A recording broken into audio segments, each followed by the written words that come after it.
Deep within the Valley of the Kings, beneath layers of sand and stone undisturbed for millennia, lies one of humanity's most extraordinary achievements.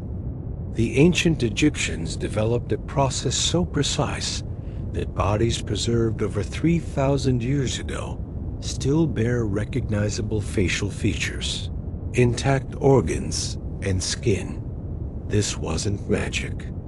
This was science, ritual, and art combined into a sacred practice that defined a civilization.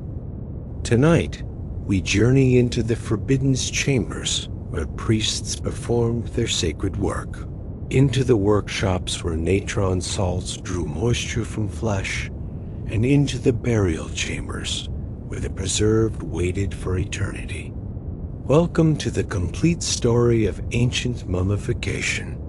To understand mummification, we must first understand the Egyptian concept of the soul. They believed each person had multiple spiritual parts: the Ka, or life force; the Ba, the personality; and the Ak, the spirit in the afterlife. The physical body was the essential anchor for these elements, a vessel for the soul to recognize and return to. Egyptians noticed that bodies buried in the hot desert sand naturally dehydrated and remained preserved. This sparked a revolutionary idea. If nature could do this by accident, could humans perfect it on purpose? Around 3500 BCE, they began experimenting.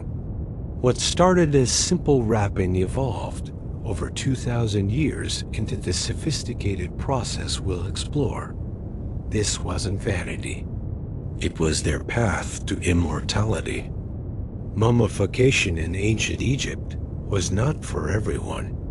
This expensive, time-consuming process reflected the rigid social hierarchy. Pharaohs received the most elaborate treatment, a 70-day process using the finest materials and most skilled embalmers. The Greek historian Herodotus documented 3 levels of service. The most expensive method for royalty and the wealthy cost the equivalent of several years' wages for a skilled craftsman. The middle-tier service used cheaper materials, but was still effective. The cheapest method for the lower classes involved basic cleansing and simple wrapping. The poor were often buried in the desert sand, ironically achieving better natural preservation than some poorly mummified elites.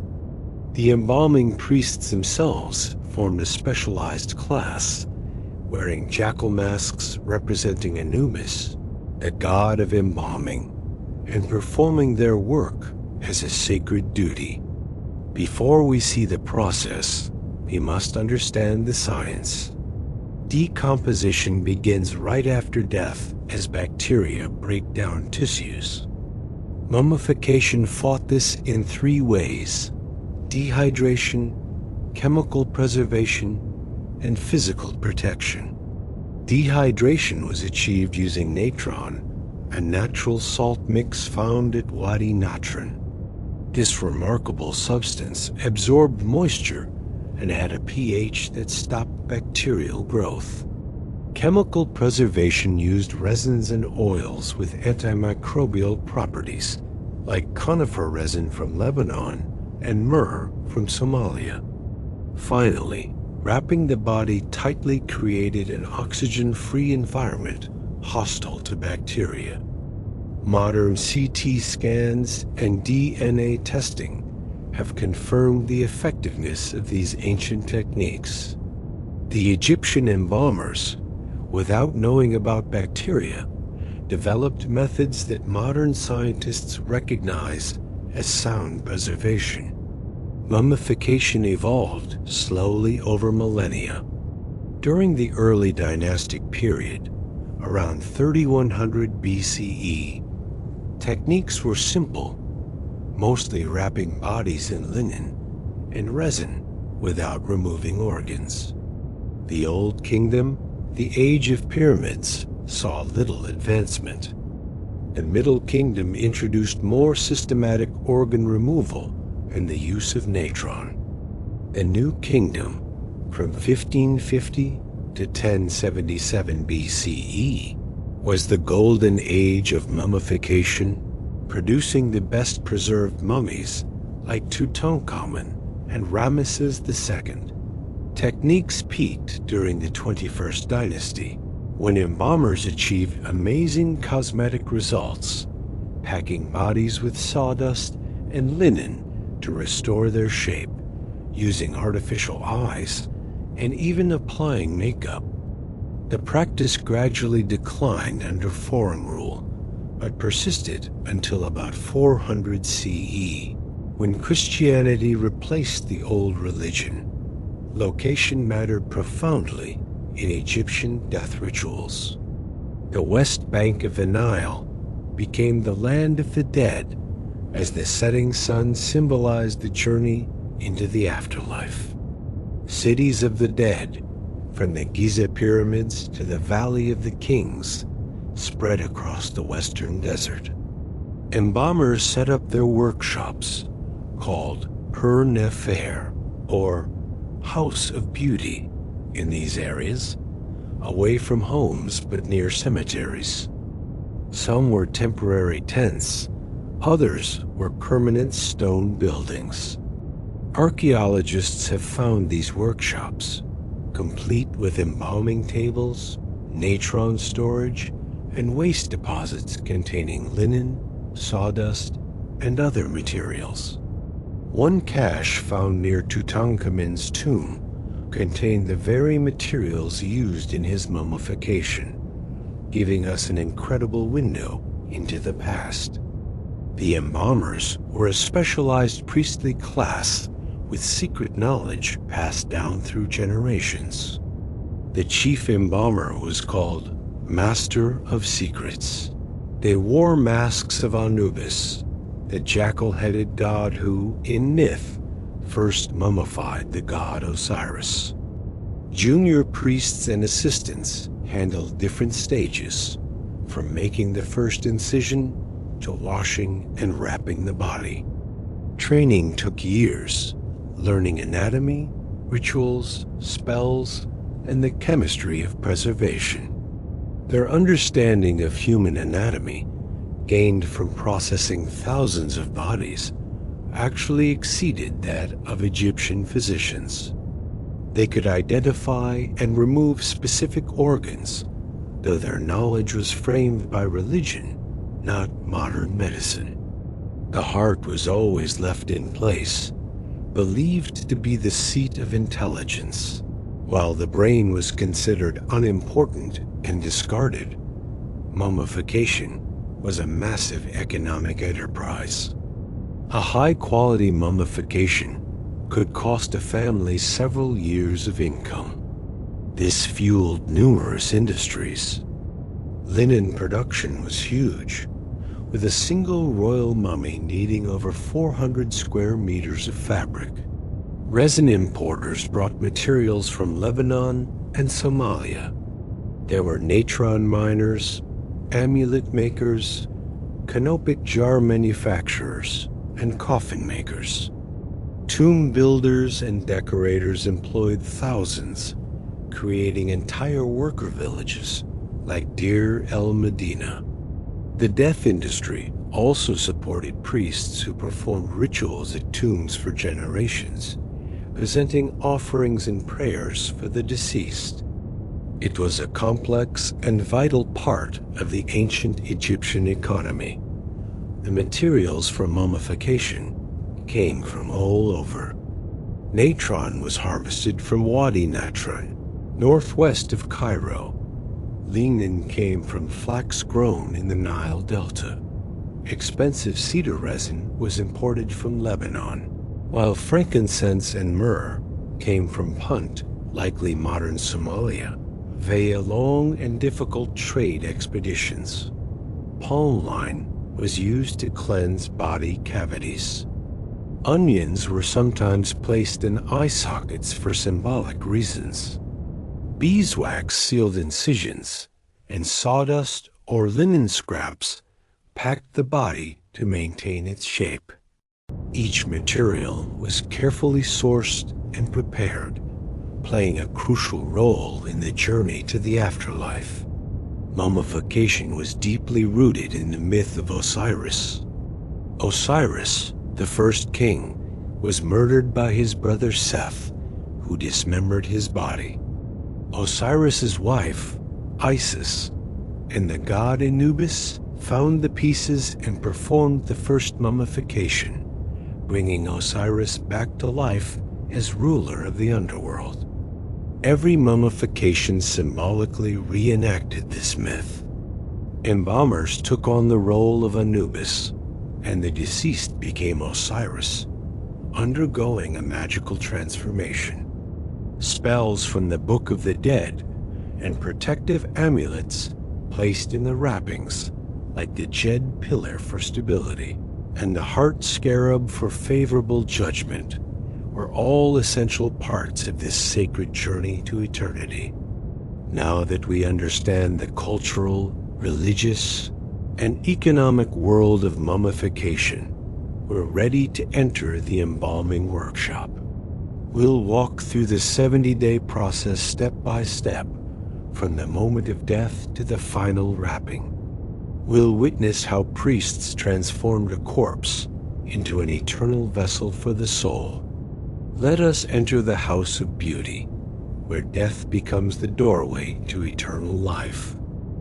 In the heart of ancient Egypt, death wasn't an end, but the start of an extraordinary 70-day journey. The moment life ceased, a wave of ritual began. Loud, sorrowful wails echoed through the streets, a public announcement of loss, led by the female relatives. They tore their clothes and threw dust on their heads, their grief both deeply personal and a vital cultural performance. With decomposition a race against the desert heat, messengers were dispatched immediately to the ****, the embalmer's workshop. Time was the enemy. Before the body was even taken, the family performed a first sacred washing with water from the Nile, a final act of care and the first step toward eternal life. Soon, the embalmers would arrive, led by a chief priest, often wearing the mask of Anubis, the jackal-headed god of mummification. This is where grief met practicality. The family was presented with a catalog of services, sometimes shown as miniature wooden models, outlining 3 distinct options for the afterlife. The top-tier package, fit for a pharaoh, was a marvel of preservation, costing a fortune a talent of silver, or several years' salary for a skilled worker. It promised complete organ removal, the finest imported resins, and hundreds of yards of linen.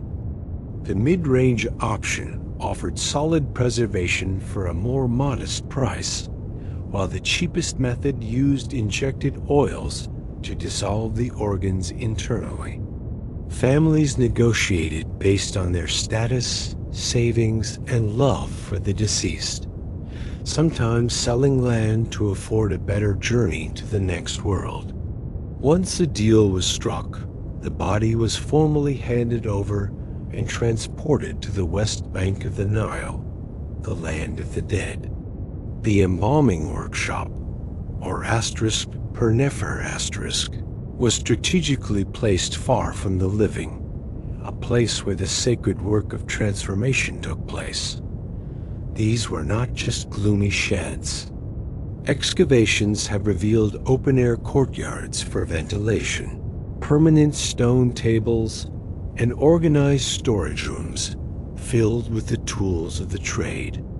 Bronze hooks and obsidian knives hung ready, while massive jars held linen, oils, and the key ingredient, natron salt. The air was thick with incense, chanting, and the unavoidable odors of the trade. Here, multiple bodies in various stages of mummification were tended to by teams of priests, a solemn and efficient production line for eternity. The real work began with a thorough purification. The body was laid on a specially designed angled table, with channels carved to drain away fluids. Junior priests scrubbed the body from head to toe with a solution of water and natron, a first-line defense against decay. This wasn't just a physical cleansing. It was deeply symbolic. As lector priests recited powerful spells from sacred papyrus scrolls, they were transforming a mere corpse into a vessel for the soul. This washing mirrored the washing of a newborn, signifying a rebirth into the afterlife. Without these prayers, the entire process would be meaningless. While the body was being washed, another team prepared a sophisticated toolkit. We found these tools, long bronze hooks of various shapes for brain removal, and razor-sharp obsidian blades for making the abdominal incision. Forceps, scoops, and probes were laid out, and nearby, the iconic canopic jars waited. Each of the 4 jars was guarded by a specific deity, one of the 4 sons of Horus, and destined to hold a specific organ. The human-headed Imsidy for the liver, baboon-headed Hapi for the lungs, jackal-headed Duamutef for the stomach, and falcon-headed Kebisanuf for the intestines. The heart, however, was never placed in a jar. It was the one organ that absolutely had to remain with the body. Now for one of the most astonishing procedures: removing the brain through the nose. The Egyptians believed the heart was the center of intelligence and emotion, considering the brain little more than cranial stuffing. But it had to go, as it would rot quickly. An embalmer would take a long bronze hook, insert it into a nostril, and carefully punch through the thin ethmoid bone into the skull. With skilled rotations, they would liquefy the brain tissue and pull it out piece by piece. Sometimes, solvents were poured in to dissolve what was left. The body was then turned face down, allowing the rest to drain out.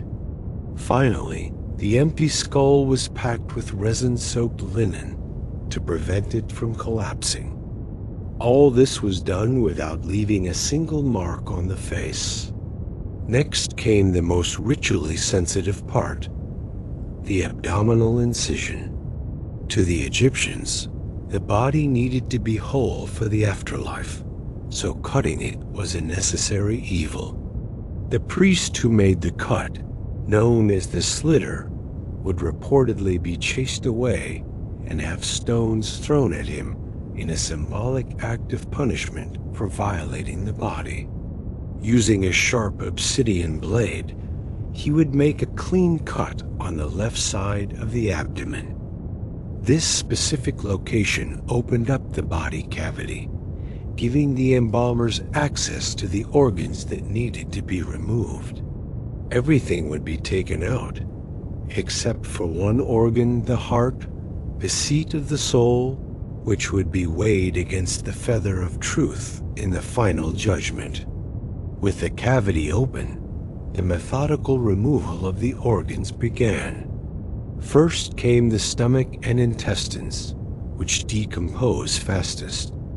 Then the large liver, followed by the lungs, which were accessed by reaching up through the diaphragm. The embalmers had to identify each organ correctly for its specific canopic jar, though modern scans of mummies show they sometimes made mistakes in the dark, cramped space. Once removed, the empty chest and abdominal cavities were flushed clean with palm wine, an ancient antiseptic, and rinsed with water and fragrant spices like myrrh and cinnamon to purify the space and please the gods. The removed organs then began their own separate journey of preservation.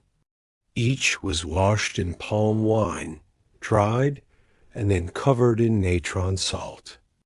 After about a week, they were taken out, coated in protective resin, and meticulously wrapped in linen strips, creating 4 small organ mummies. Each package was then placed into its rightful canopic jar, sealed with a lid bearing the head of its guardian deity. These jars would accompany the mummy in the tomb, ensuring the deceased was complete in the afterlife. In later periods, the wrapped organs were sometimes placed back inside the body cavity, but the symbolic jars were still included in the burial. Back at the workshop, the now empty body cavity was treated one last time before the long drying process. Priests used linen-wrapped sticks to wipe the inside clean of any remaining tissue, then packed it with natron or natron soap linen to begin dehydration from the inside out. The outside of the body was coated in preservative oils like cedar and juniper. By the end of day 3, the most invasive work was done. The body was now ready for the most critical phase of its transformation. The stage was set for the great wait. The body, cleaned, emptied, and packed, was laid on a bed of dry natron salt, where it would rest for 40 days. During this time, the salt would slowly draw every last drop of moisture from the tissues, turning perishable flesh into a leathery, preserved form capable of lasting for millennia. On the 4th day, the body began the most critical phase of its transformation. Embalmers laid it on a special sloped drying table and completely buried it under hundreds of pounds of natron salt. Only a small marker remained visible. For the next 40 days, this salt would work its chemical magic, drawing out water, stopping bacteria, and turning flesh into a preserved, eternal material. Natron's power comes from its unique chemical mix, harvested from dry lake beds. Its main ingredient, sodium carbonate, creates a highly alkaline environment where decay-causing bacteria can't survive. Sodium bicarbonate helps this process, while common salt, sodium chloride, is the real powerhouse of dehydration. Through osmosis, it literally pulls water out of the body's cells. Sodium sulfate helps harden the tissues. Modern experiments confirm that nothing beats natron. Pure salt is too harsh, and sand doesn't offer chemical protection. Natron strikes the perfect balance. The fluids that drained away were collected and respectfully buried, as they were still considered part of the person. Over these 40 days, the body changed dramatically. It lost up to 40% of its weight, as most of the water was removed. The skin darkened and became leathery, and facial features grew sunken and skeletal. Fingers and toes, drying quickly, became very brittle. Even hair and nails could loosen, so embalmers carefully collected them to reattach later. The natron packed inside the body worked simultaneously with the salt outside, ensuring a thorough drying process from the inside out. By day 40, the body reached a stable, dehydrated state. This wasn't just a waiting game. Embalmers checked the body every few days. They replaced saturated, clumpy natron with fresh, dry salt, paying close attention to areas prone to decay. They managed the temperature and airflow in the workshop, creating the perfect dry, desert-like conditions for preservation. All the while, lector priests recited protective spells, maintaining the sacred atmosphere of this transformation. This was also a time of learning for junior priests, who observed and assisted their seniors, with every detail carefully recorded. While 40 days was standard, the time could vary. A larger body needed more time to dry, while a child might be ready in just 20 days. The season and the quality of the natron also played a role. Of course, the most thorough organ removal led to the best internal drying. Cheaper mummifications might cut this period short, leading to poorer preservation. On the other hand, royals sometimes received even longer treatments. This 40-day period also had deep religious meaning, aligning with cosmic cycles, particularly the disappearance and reappearance of the star Sirius, which mirrored the journey of the deceased. Modern science has shown us exactly what was happening at a cellular level. Natron pulls out the free water from cells, causing them to shrink, but leaving their basic structure intact. Proteins change shape but stabilize, much like in jerky. Fats are less affected by the salt, but would be dealt with later. Amazingly, DNA can survive this process remarkably well, allowing scientists today to learn about genetic relationships and diseases from thousands of years ago. Collagen in the skin becomes cross-linked, creating that tough, leather-like material resistant to decay. It is a process so effective that modern experiments recreating it produce results almost identical to ancient mummies. While the body was physically transforming, the spiritual work never stopped. Embalmers performed daily rituals, burning incense and making offerings to funerary gods like Anubis. The family of the deceased was also busy. They commissioned prayers, coffins, shabti figures to serve the deceased in the afterlife, and scrolls from the Book of the Dead. Tomb walls were painted with scenes of an idealized eternity. This 40-day period was a crucial time for everyone to prepare for the final farewell, gathering resources and allowing distant relatives time to travel for the funeral. Egypt's natural environment was the secret ingredient that made it all possible. The extremely low humidity, stable temperatures in underground tombs, and alkaline soil all worked together to fight decay. In fact, some of the best preserved mummies are natural ones, buried in simple desert graves without any embalming. This likely inspired the Egyptians to develop their sophisticated techniques. By removing moisture with natron, they ensured that even in a sealed tomb, the body would remain preserved. Today, museums must meticulously recreate these dry conditions to protect these ancient treasures from the modern world. Around the 40th day, the embalmers made their final inspection. The body was now firm, leathery, and significantly lighter. The unpleasant smell of decay was gone, replaced by a dry, chemical scent. The transformation was a success. They carefully brushed away all the used natron, which was collected for ritual disposal. The temporary packing was removed from the body cavities, and the interior was checked one last time. The body was preserved, but it looked gaunt and dark.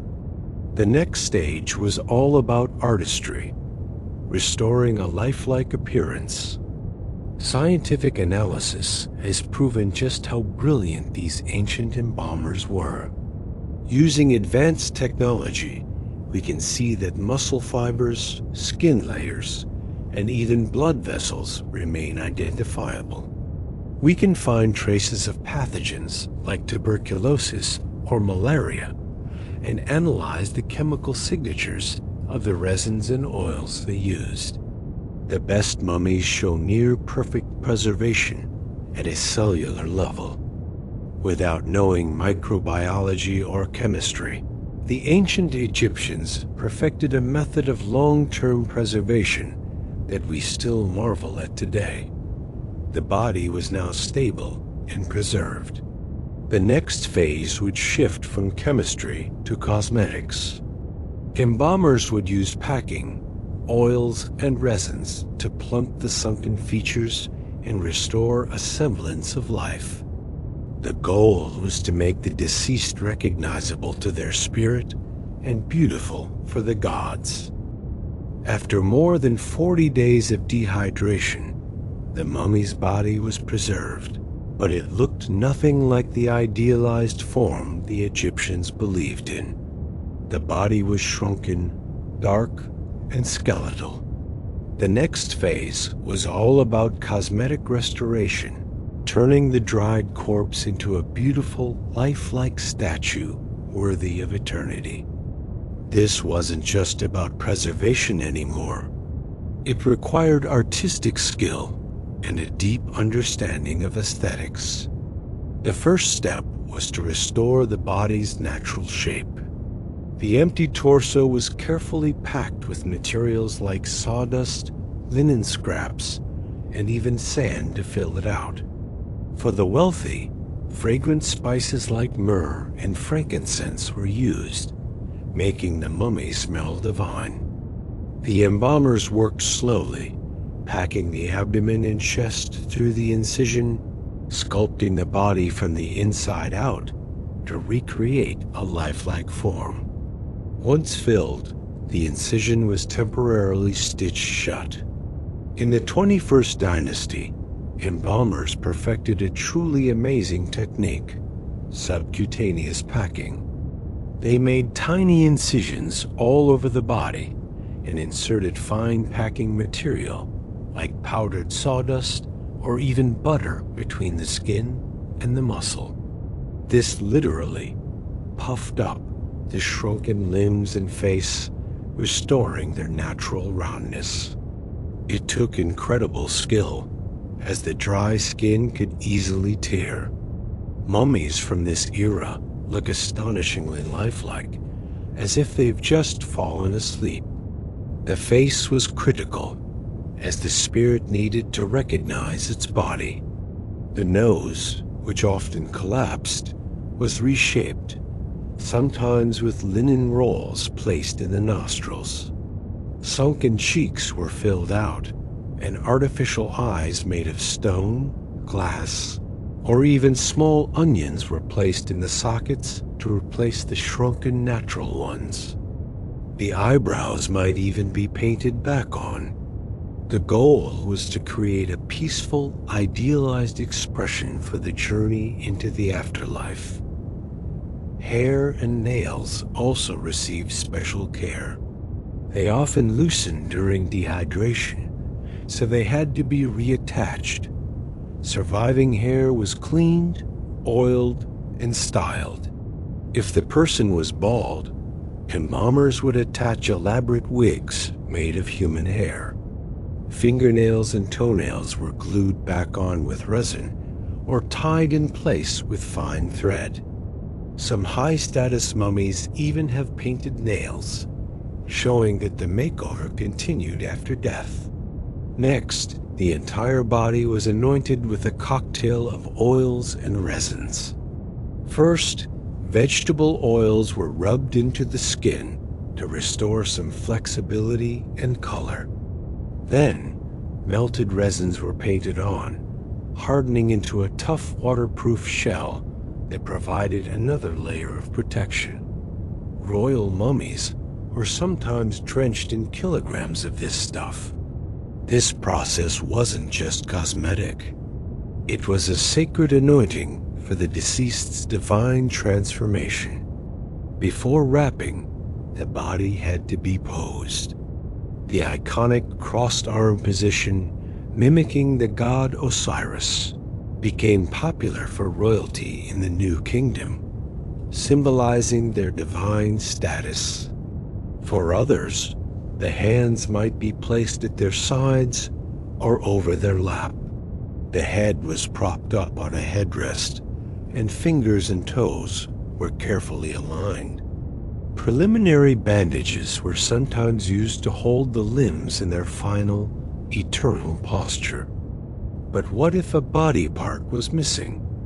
The embalmers were prepared.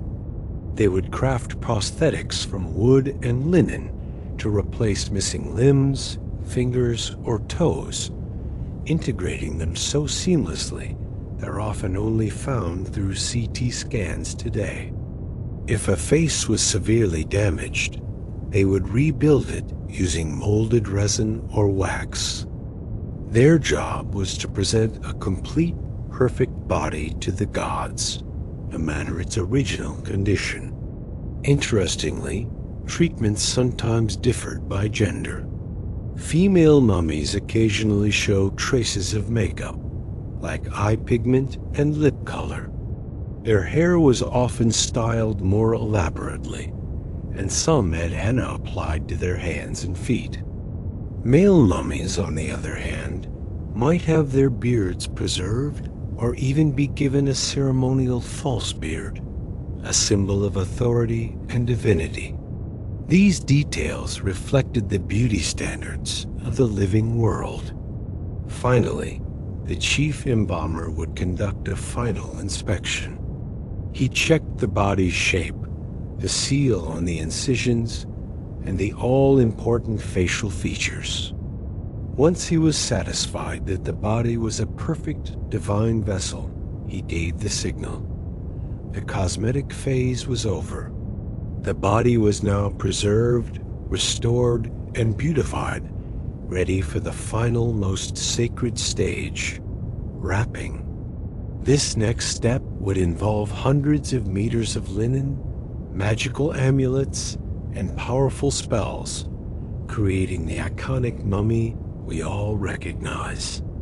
On the 51st day of the 70-day mummification process, the most impressive and sacred phase began, wrapping the body. This wasn't just about protecting the preserved tissues. It was a ritual to transform the mummy into a magical being, shielded by divine power. Every strip of linen, every knot, every amulet held deep religious meaning. For about 2 weeks, multiple embalmers worked in shifts, wrapping individual fingers and toes, then limbs, torso, and finally, the head. All the while, lector priests recited continuous protective spells. This stage required a massive amount of fabric. A single mummy could use up to 400 square meters of linen, a significant economic expense. The linen itself came from Egypt's massive flax textile industry. Flax plants from the Nile Delta were harvested and processed through retting, where soaking the plants left behind long, strong fibers. These fibers were spun into thread, mostly by women, who achieved incredible consistency. The thread was then woven on looms and bleached white in the sun, a color symbolizing purity and divine light. For wrapping, the linen was torn into strips of various widths. The quality depended on wealth. Royal mummies were wrapped in the finest new linen, while middle-class burials might use a mix of new and recycled cloth. Even the poorest were wrapped, using entirely recycled textiles, sometimes with patches and stains. This wasn't seen as disrespectful. Cloth was valuable, and using family textiles added a personal connection to the burial. Embalmers followed a strict sequence, starting with the smallest parts and moving inward. They began with the fingers and toes, wrapping each one separately with narrow strips, a tedious but precise job.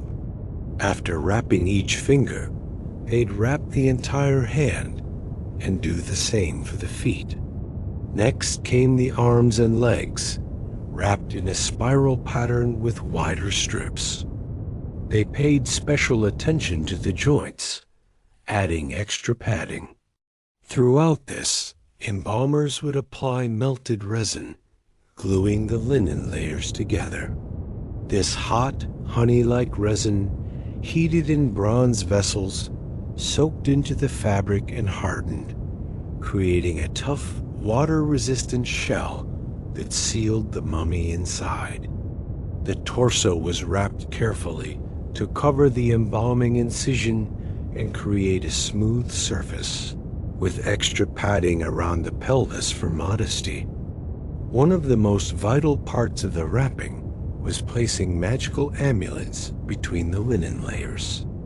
These small objects, made of stone, faience, or gold, offered divine protection for the afterlife journey. Each amulet had a specific purpose and placement.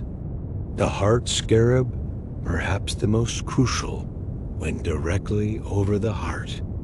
It was inscribed with a spell from the Book of the Dead, telling the heart not to testify against the deceased during judgment.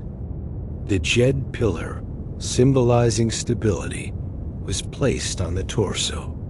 The Tayat knot, or Isis knot, offered the goddess's protection and was placed near the throat. Wajet eye amulets brought healing and wholeness, and a two-finger amulet was placed near the embalming incision to magically seal it. Royal mummies could have hundreds of amulets, while commoners might have only a few simple ones. Throughout the entire wrapping process, a lector priest stood by, reciting spells from a papyrus scroll. This was just as important as the physical wrapping. The spells magically empowered each layer of linen. As each body part was wrapped, specific spells were recited for strength in the arms, for walking in the legs. When an amulet was placed, the priest recited its activating spell. He would also sometimes write the deceased's name or protective symbols directly onto the linen with ink. The priest's presence sanctified the workshop, and his role required extensive training. A single mistake in recitation could jeopardize the deceased's eternal safety, making his job one of immense responsibility. The head received the most detailed wrapping of all. The face was crucial for identity, so embalmers took great care to preserve its recognizable features. They wrapped the nose, ears, and chin, often placing a piece of gold leaf over the mouth to symbolize the deceased's ability to speak words of power. The artificial eyes were covered with linen pads, sometimes with new eyes painted on top so the mummy could symbolically see. Then, the entire head was wrapped in multiple crisscrossing layers of narrow strips, creating a strong, even covering. The goal was to protect the head while still allowing the facial contours to remain visible beneath the linen, creating a smooth, rounded form with subtle hints of the face below. After wrapping a few layers, embalmers would apply generous amounts of heated resin. This resin, mostly from conifer trees, was poured or painted onto the linen. As it cooled, it hardened, gluing the layers into a rigid, waterproof shell. This added structural strength and created an antimicrobial barrier. The amount of resin used varied by status.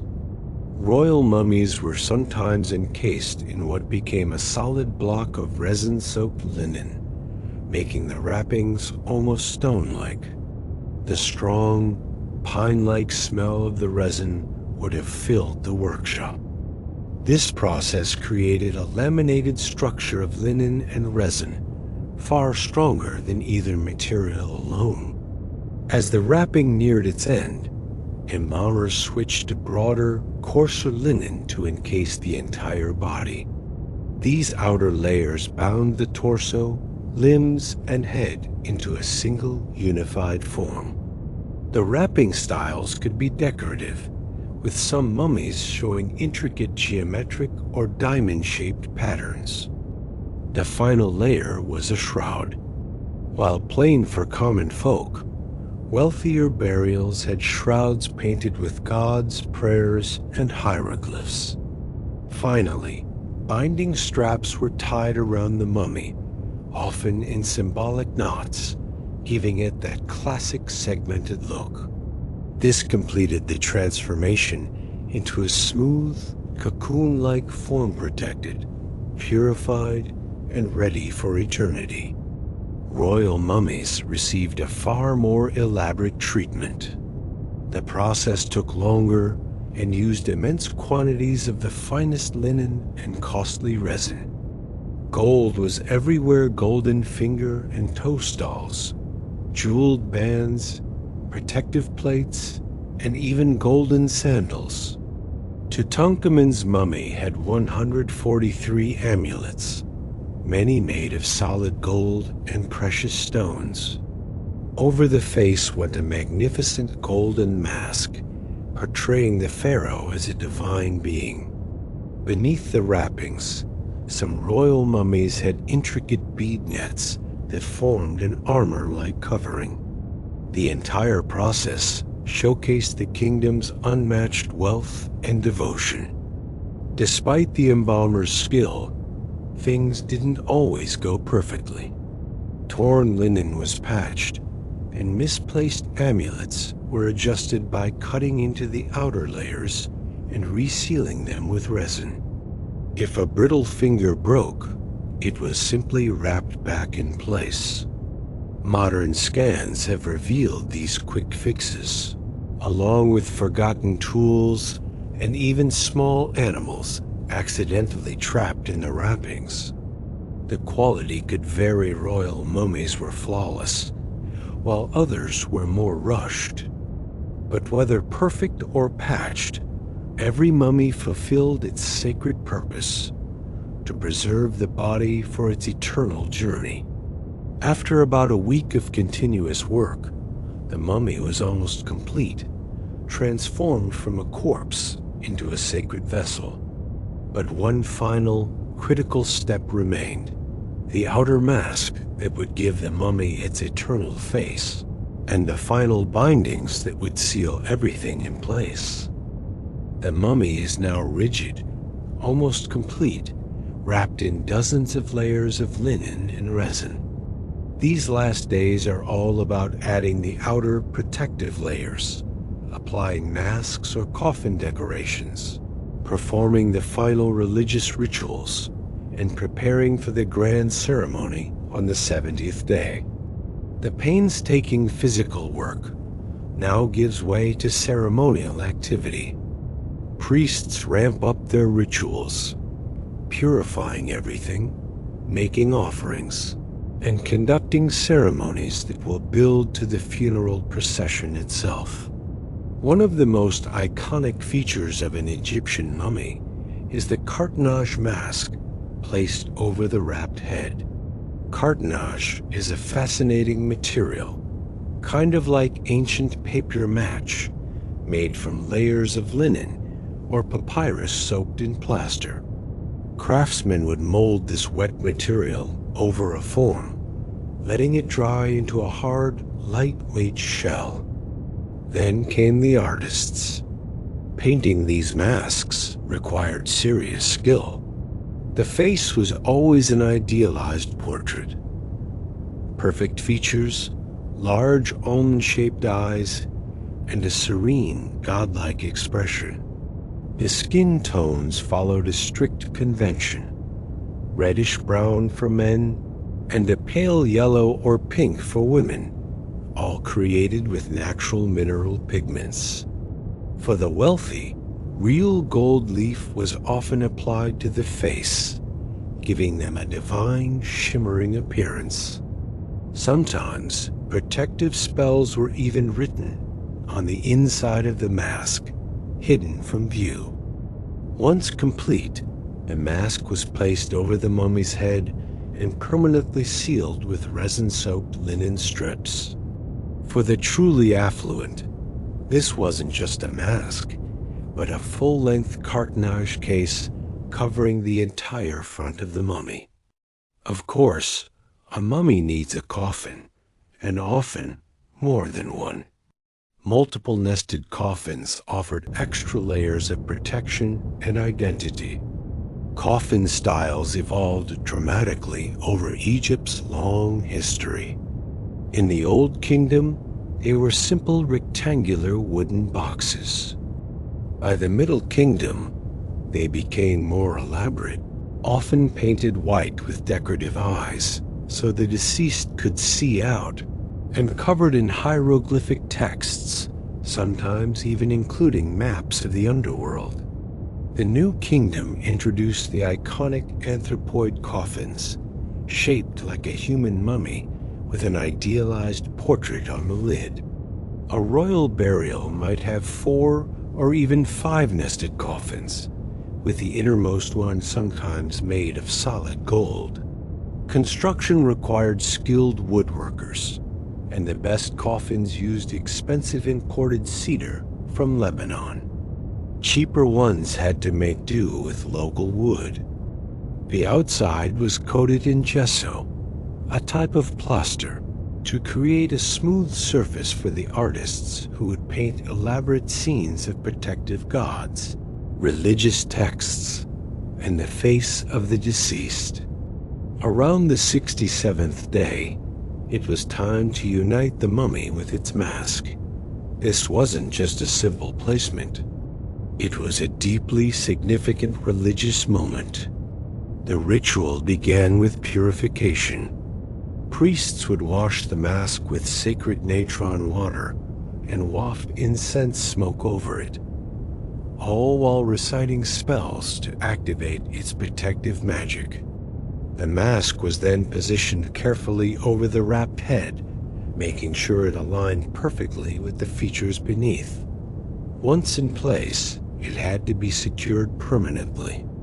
Linen strips soaked in hot resin were wrapped over the edges of the mask and down onto the mummy's shoulders. More heated resin was poured along the edges, creating a final, unbreakable seal. Additional layers of wrapping then covered the join, making it seamless. For a full-body case, the mummy was laid inside and the lid was sealed on. As these final layers were added, priests recited spells of completion, declaring the mummy's transformation finished and invoking eternal protection. The mummy was now ready for its coffin. Placing the finished mummy into its coffin was a task that required both strength and reverence.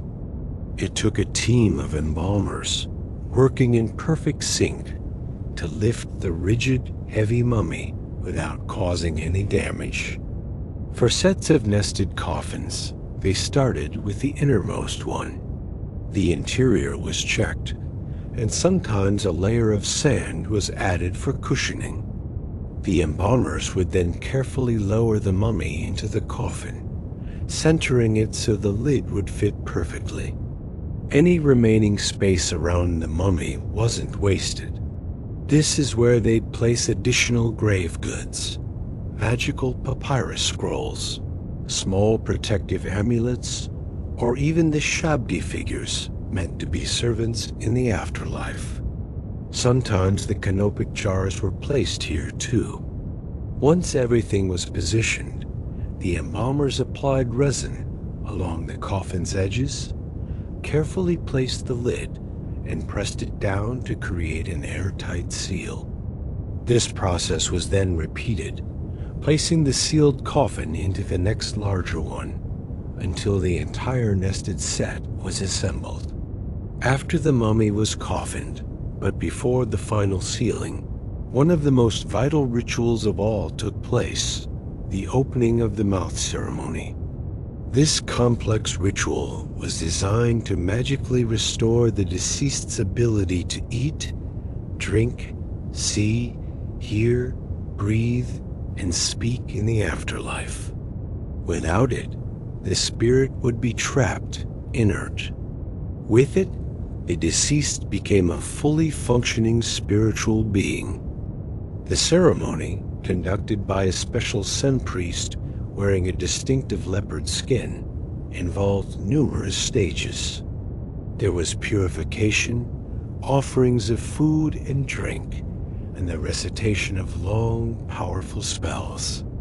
The climax of the ritual was when the priest touched the mummy's mouth, eyes, ears, and nose with sacred implements, like a special adze. This magical touch was believed to reanimate the senses, allowing the deceased to speak their name in the Hall of Judgment and enjoy the offerings left for them. The mummy was now spiritually alive. While all this was happening in the embalmer's workshop, parallel preparations were underway at the tomb. The tomb itself was being cleaned and decorated. The burial chamber was being furnished with everything the deceased would need for a comfortable eternity: beds, chairs, chests of clothes, cosmetics, and of course, food and drink.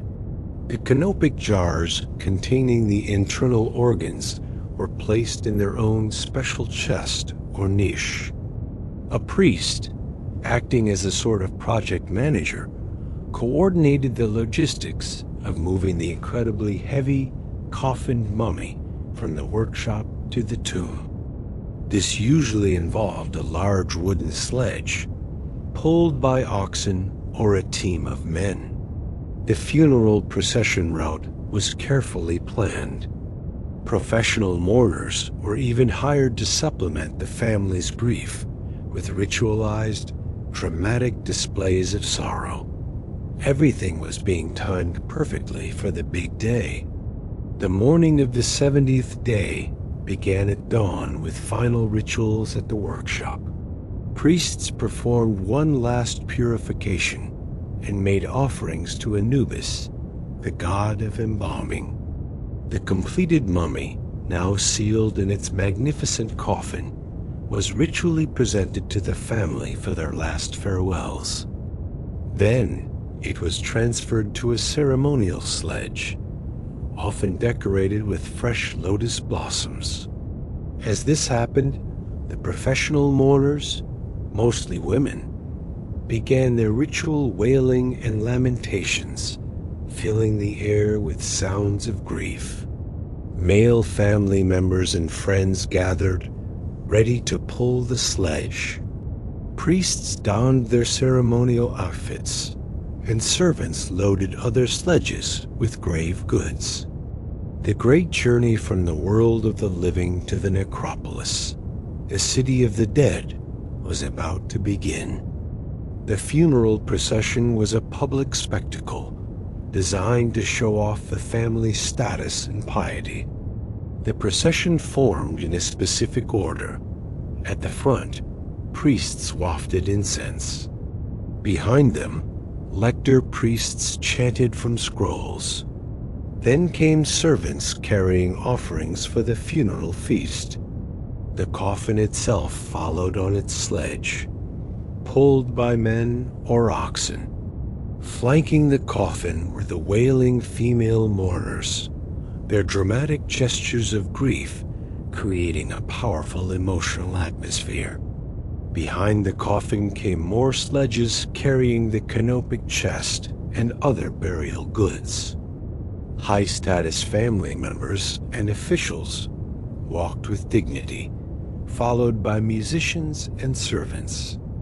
The procession moved slowly, stopping for rituals and offerings along the way. Often, the route included crossing the Nile from the east bank, the land of the living, to the west, the land of the dead, symbolizing the journey to the afterlife. Finally, the procession arrived at the tomb. The coffin was positioned upright at the entrance for the final ceremonies. If it hadn't been done already, the opening of the mouth ritual would be performed now. A massive amount of offerings were presented. Hundreds of loaves of bread, jars of beer, and slaughtered animals. These would symbolically feed the deceased, but also provide a real funeral feast for the living mourners. The family made final speeches, and ritual dancers performed. In a crucial moment, the deceased's heir, usually the eldest son, would make an offering to the mummy, formally taking on the responsibility for maintaining their parents' funerary cult. Once all rituals were complete, workers carefully maneuvered the heavy coffin through the tomb's narrow passages and into the burial chamber. Grave goods were arranged all around it, and workers prepared to seal the tomb forever. This was the final moment. Workers, supervised by priests, began blocking the tomb entrance with large stone slabs or bricks. Priests made one last offering as the barrier rose higher and higher. The entrance was sealed completely, and wet plaster was applied over the blockage. While the plaster was still wet, official seals were pressed into it, the seal of the necropolis and other religious symbols.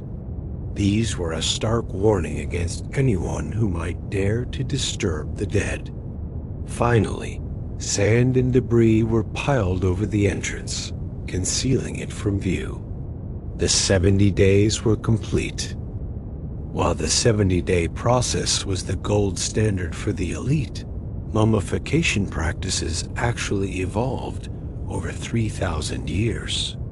Different time periods emphasized different techniques. Regional variations popped up, and of course, your social class determined what kind of send-off you got.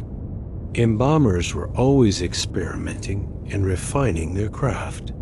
In this section, we'll dive into all these variations, special cases, and the incredible diversity of mummification across ancient Egypt. The sophisticated techniques we often think of grew from much simpler beginnings.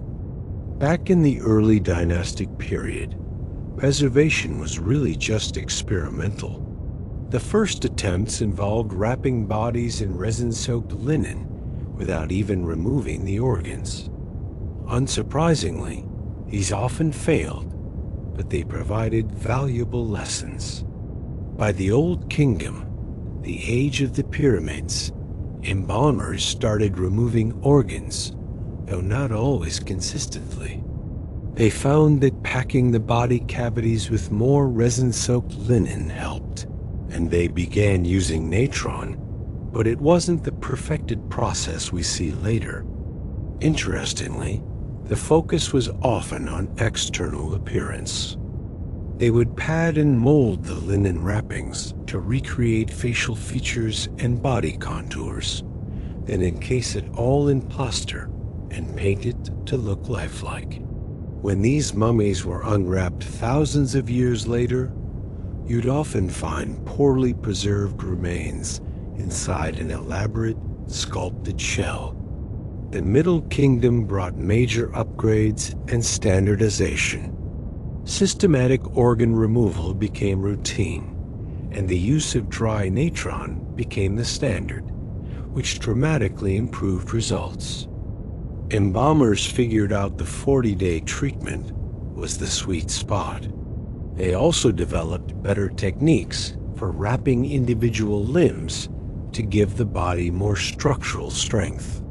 The reliance on heavy external molding decreased, and instead, they introduced cartonnage masks, giving the mummy a recognizable, idealized portrait. Coffins also got more elaborate and were painted with hundreds of spells, known as the Coffin texts, to help the deceased navigate the afterlife. Mummification also became more accessible to the middle class during this time. In fact, the quality of some middle-class mummies from this period actually surpassed earlier royal mummies, showing that this improved knowledge was spreading. The New Kingdom was the absolute golden age of mummification. This was when they reached the peak of technical sophistication. A stable and prosperous kingdom meant more resources for elaborate practices. Embalmers perfected the technique of removing the brain through the nose. They refined the protocols for preserving the organs, which were then placed in beautiful canopic jars. The sheer quantity and quality of materials used was incredible, with massive amounts of expensive imported resins and the finest linen. The classic crossed arm position became standard for elite mummies, a clear sign of high status. Religious rituals also reached their peak complexity, with the Book of the Dead becoming a comprehensive collection of spells. Famous pharaohs like Seti I and Ramesses II were preserved during this era, and their remarkably intact mummies are a testament to the 1,500 years of accumulated knowledge. The Third Intermediate Period produced some of the most lifelike mummies you'll ever see. Embalmers developed a new technique called subcutaneous packing.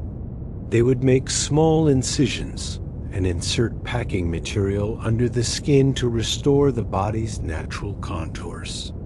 This required incredible skill and created mummies that looked so realistic, it's as if they were just sleeping. During this period, the preserved organs were often wrapped individually and placed back inside the body, while empty canopic jars were still included for symbolic reasons. Artificial eyes became more sophisticated, and embalmers used more cosmetics to restore a natural skin tone. However, despite these cosmetic improvements, the actual quality of preservation sometimes declined. Economic troubles meant less access to expensive materials, so embalmers compensated with techniques that improved appearance, resulting in beautiful mummies that weren't always as durable. During the late period and the Ptolemaic period that followed, the quality of mummification gradually declined. Political instability and economic pressure led to shortcuts and cheaper materials. Embalmers might not remove the organs properly, sometimes just injecting oils to dissolve them. Inexpensive bitumen often replaced expensive resins, and the wrapping became less careful. Yet the external presentation remained elaborate. You'd see colorful cartonnage masks and cases that concealed the lower quality work underneath. This era also saw a massive boom in animal mummification, creating huge cemeteries for ibises, cats, and crocodiles. Many of these animal mummies were poorly preserved, or even fakes, just bundles of reeds wrapped up to look like an animal. The Ptolemaic Greeks who ruled Egypt adopted some of these burial practices, creating hybrid mummies that blended Egyptian techniques with Greek elements, like naturalistic portrait masks. During the Roman period, a truly remarkable innovation appeared. Incredibly realistic portraits painted on wooden panels, which were placed over the mummy's face instead of a mask. These Fayum portraits, painted with pigments mixed into hot beeswax, are stunning. They show individual features, expressions, and even Roman-style clothing and jewelry, offering us the only realistic glimpse of what some ancient Egyptians actually looked like. These panels were often painted while the person was still alive, and then incorporated into their burial. Underneath these lifelike portraits, however, the quality of mummification was generally poor compared to earlier times. The focus on realistic portraiture reflected Roman cultural values, which prized the individual's image over the traditional Egyptian emphasis on physical preservation. Mummification continued until around 400 CE, when Christianity replaced the old religion, bringing 3 millennia of the practice to an end. Mummification wasn't a one-size-fits-all process across Egypt. Different regions developed their own unique styles. Lower Egypt in the north and Upper Egypt in the south had different sources for natron and used different local plants. The Nubian regions to the south showed influences from sub-Saharan African burial practices. Isolated oasis communities held onto older techniques that evolved differently from the big cities. Different workshops even developed local specialties. Some were known for their wrapping skills, others for their cartonnage masks. While wealth was a factor, there were genuine technical differences in methods and materials. This diversity shows that mummification, despite its religious rules, was always adapted to local resources, knowledge, and circumstances. Social class had a dramatic impact on the quality of mummification. Pharaohs received treatments that could last even longer than 70 days, using the absolute finest materials and performed by master embalmers. High nobles got a similar 5-star treatment.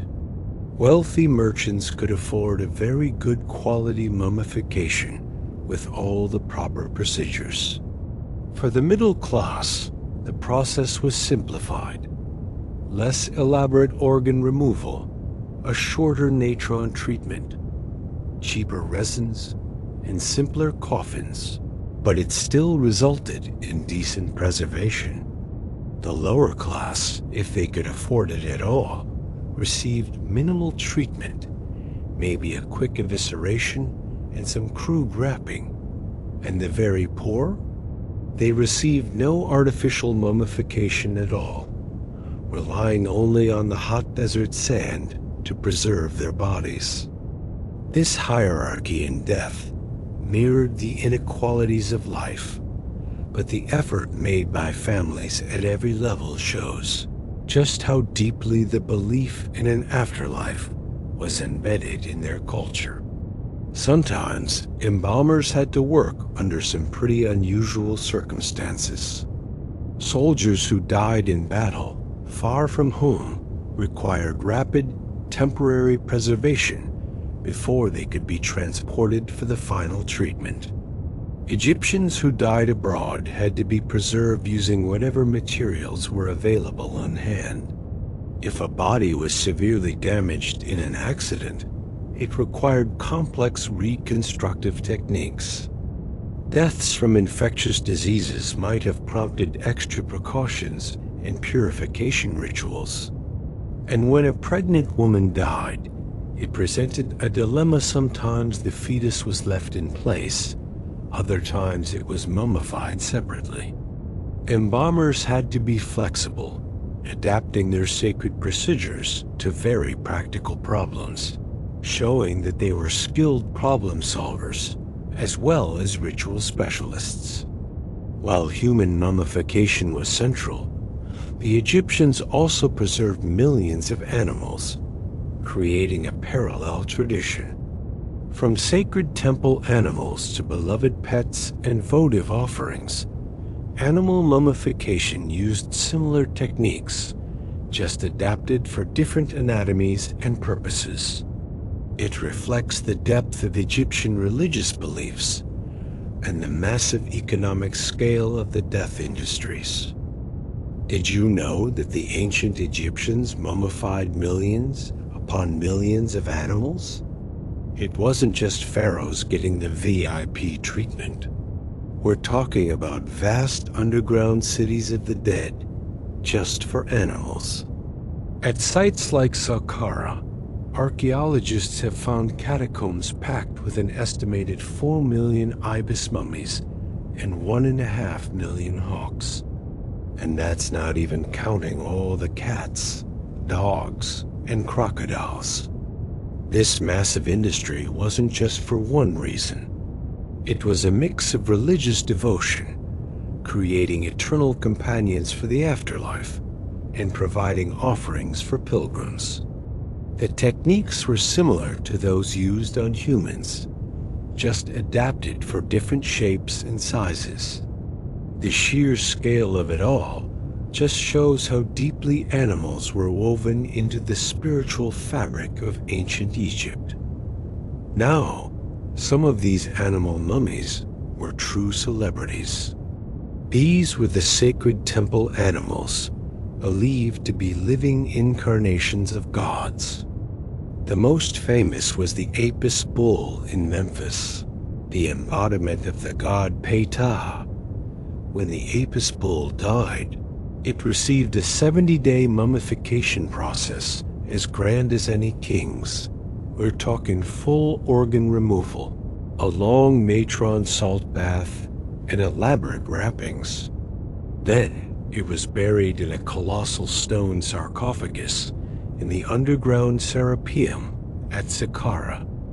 These sarcophagi could weigh up to 80 tons. Other sacred animals, like the Nvevi bull and the sacred crocodile Ptesicos, got similar star treatment. CT scans show that preservation was top-notch, sometimes even including gold leaf and jewelry.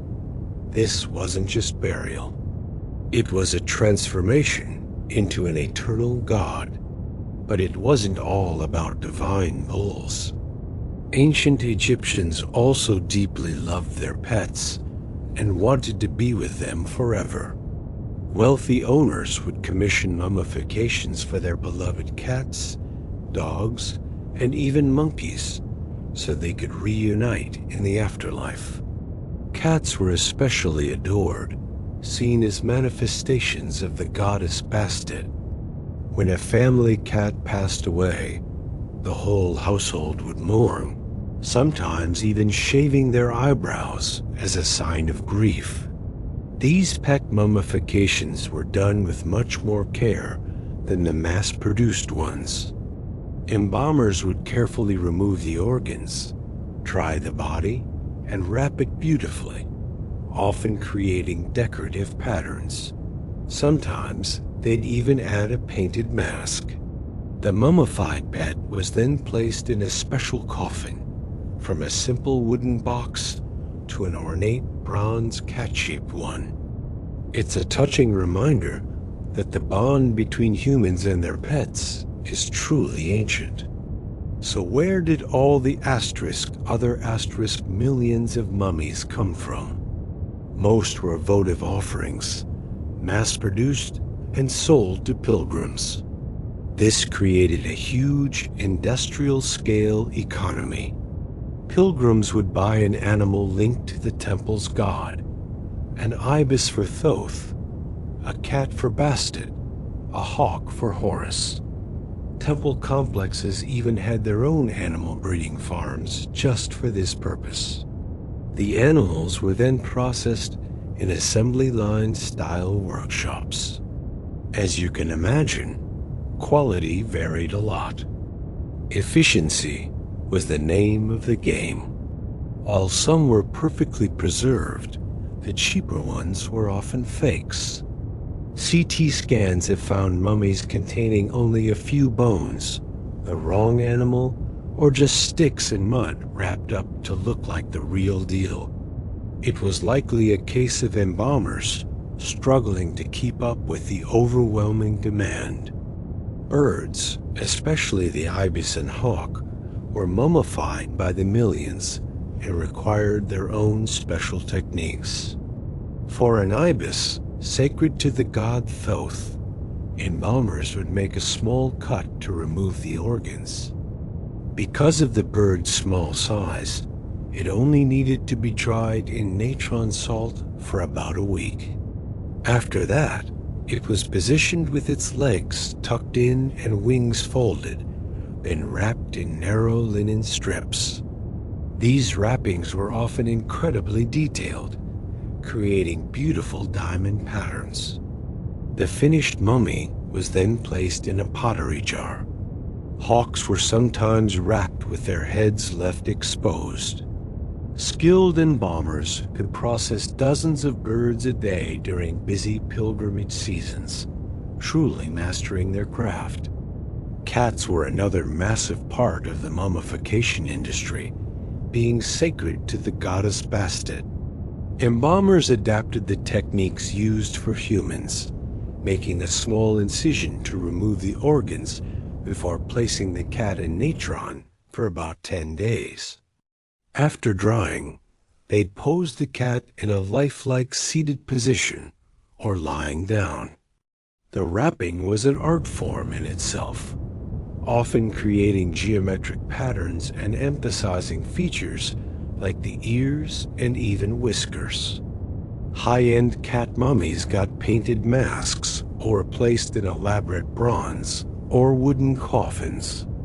The huge cat cemeteries at places like Bubastis and Saqqara held hundreds of thousands of mummies, a testament to the cat's sacred status. So, how do you mummify a crocodile? These manifestations of the god Sobek presented a unique challenge with their tough, scaly skin. For a large croc, a team of embalmers would have to work together. They'd make an incision on the soft underside, a tricky process needing long tools. The thick skin resisted the drying salt, so they pack extra salt inside the body cavity and bury the entire animal in a mountain of natron for weeks. To keep its shape, the body was then stuffed with reeds or sand.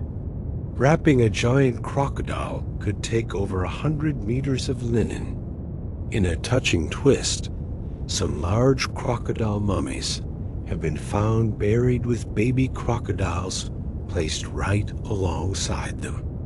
Mummifying a truly massive animal like the Apis bull was an incredible logistical feat. These animals weighed over 700 kilograms.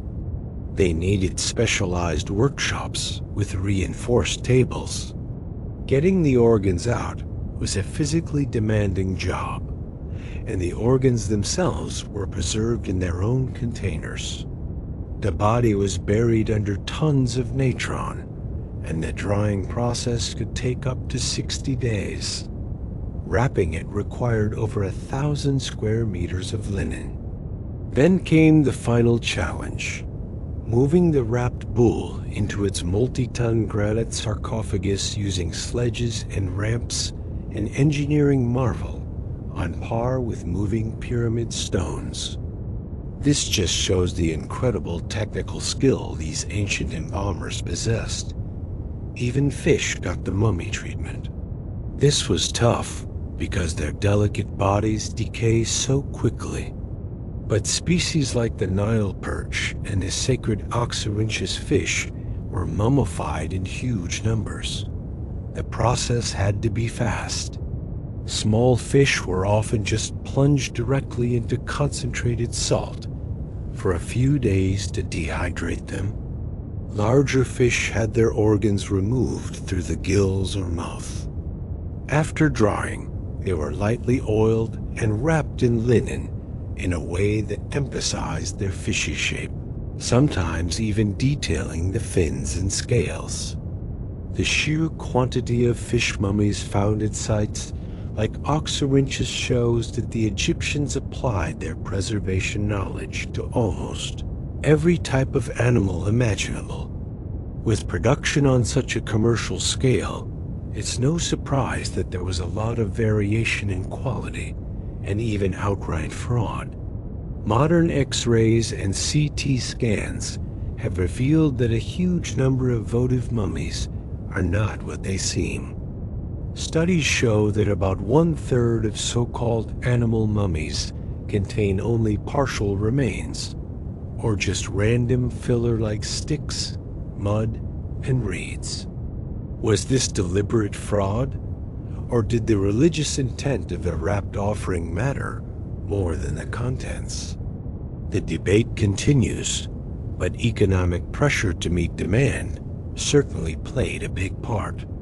Still, millions of genuine, perfectly preserved animal mummies exist, giving us a complicated picture of this massive religious industry. The practice of animal mummification actually outlasted human mummification, continuing well into the Roman period. It only came to an end in the 4th and 5th centuries AD, when Christianity became the dominant religion in Egypt. The last workshops closed their doors around 400 AD, ending a tradition that spanned 2 millennia and produced hundreds of millions of preserved animals. Their cemeteries were sealed and forgotten, buried under the desert sands until modern archaeologists rediscovered them. Today, these incredible animal mummies offer an invaluable window into ancient Egyptian religion, their economy, and their unique relationship with the animal world. For centuries, mummies were just curiosities, ground into pigments or even used in bizarre medicines. Early studies were often destructive public spectacles, with little respect or documentation. But the last century brought a revolution. Non-destructive technologies like CT scanning, DNA analysis, and chemical analysis have revealed more about ancient Egyptian life, death, and mummification than all previous centuries combined. Modern science now treats mummies as invaluable time capsules, deserving of respect and careful preservation. Computed tomography, or CT scanning, is now the gold standard. It creates detailed 3D images without disturbing a single linen wrap. These scans produce thousands of cross-sectional slices, revealing everything from the skeletal structure and healed fractures to arthritis and dental problems.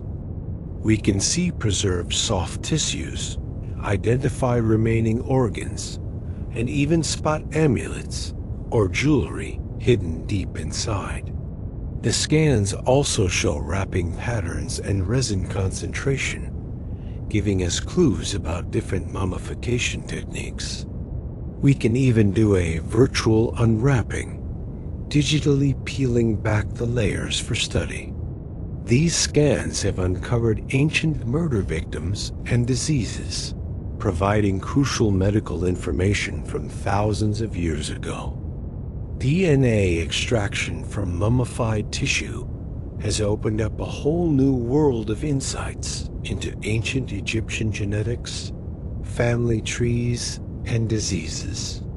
DNA survives remarkably well in the dry, chemically preserved tissue. The process requires extreme care in specialized clean rooms to avoid contamination. By amplifying tiny samples from bone or teeth, scientists have confirmed royal family trees, for example, proving Tutankhamun was the son of Akhenaten and his sister wife, which explains many of his health issues. DNA has also identified ancient cases of malaria, tuberculosis, and other genetic diseases, and it helps us trace migration patterns, showing just how diverse the ancient Egyptian population really was. What exactly did the ancient embalmers use?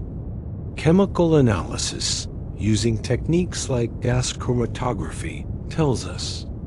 By analyzing tiny samples of resin and oil, we've identified over 30 different plant-based materials. This confirmed that expensive, imported goods like frankincense from Somalia and Lebanese cedar resin were used for royal mummies, matching ancient trade records. Cheaper, local substitutes were used for lower status burials. Analysis also confirmed that the best natron came from Wadi Natron, and that the black substance coating many mummies isn't bitumen, but oxidized plant resin that darkened over time. These chemical signatures can even link mummies to the same embalming workshop or time period.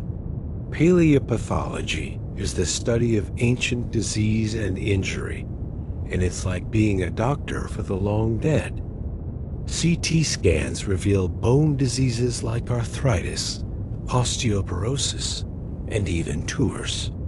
Dental problems were rampant severe tooth wear from grit in their bread, painful abscesses, and gum disease. We can identify parasites like schistosomiasis in mummified tissue, and even find evidence of tuberculosis and smallpox. Surprisingly, cardiovascular disease, including hardened arteries, was also present, challenging the idea that it's purely a modern problem.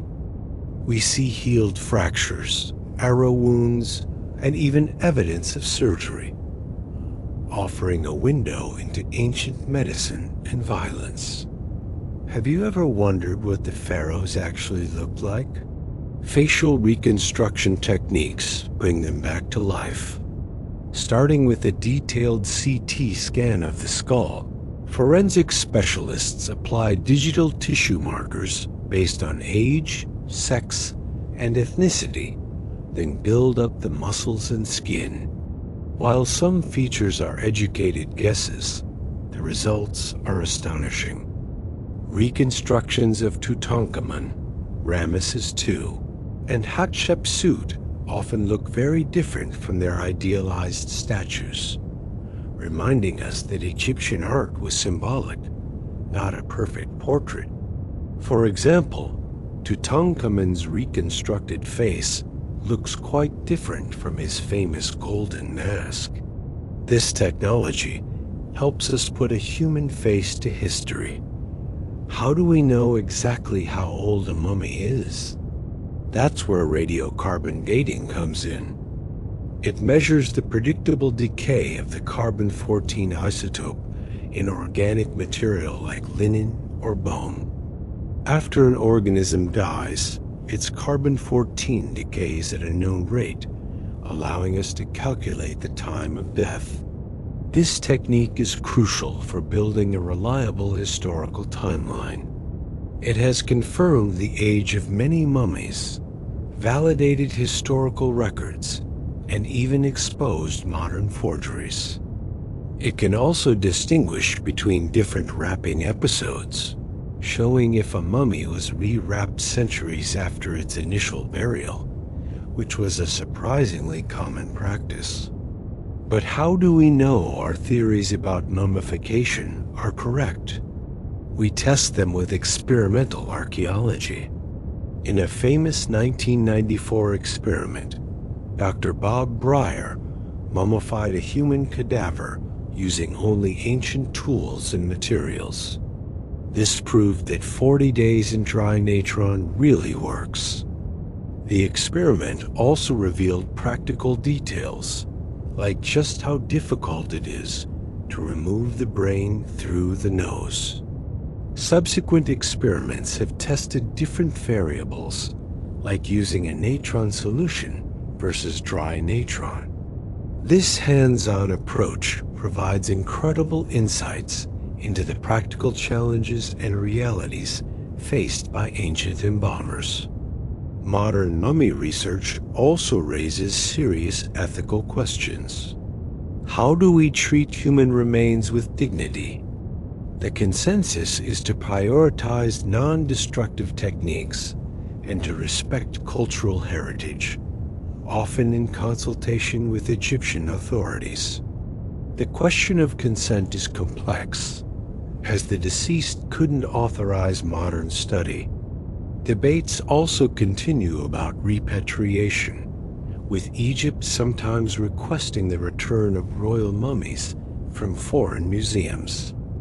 The modern approach emphasizes that scientific value never overrides respect, and that Egyptian voices must be central to decisions about their own heritage. Many of our greatest advances have come from studying specific, famous mummies.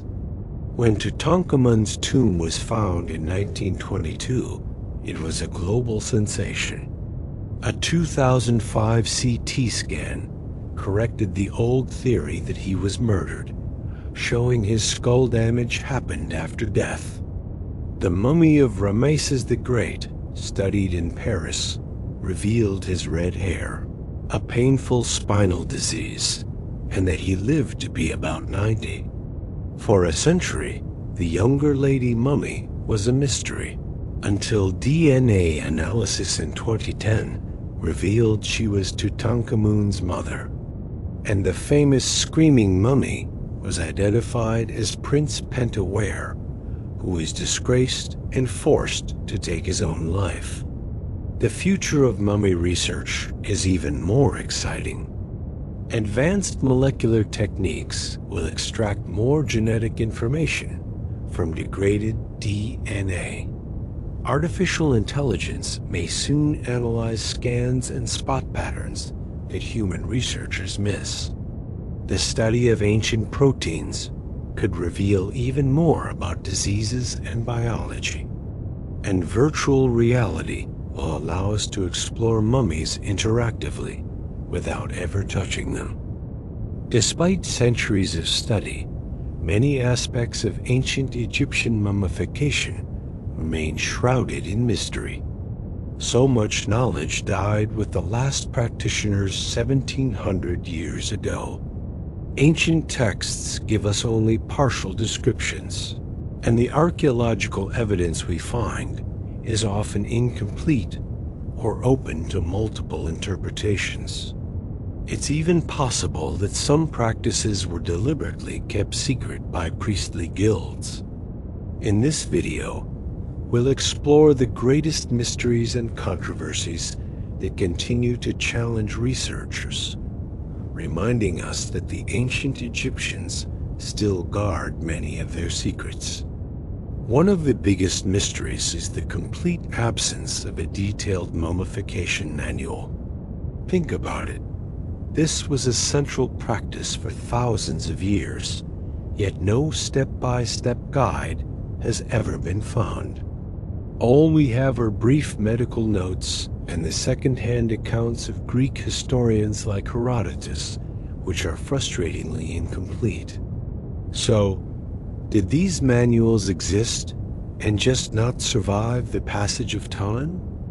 Or was this knowledge considered too sacred to be written down, passed on only through oral tradition from master to apprentice? Maybe the embalmers were just being deliberately secretive to protect their trade secrets. This missing manual forces modern researchers to essentially reverse engineer the entire process from the mummies themselves. It's like archaeological detective work, but it can't answer our questions about the ritual spells, the symbolic meanings, or the specific preparations the embalmers themselves went through. This is a permanent gap in our understanding of a core Egyptian practice. Now let's talk about the brain. Its removal is one of the most debated aspects of mummification.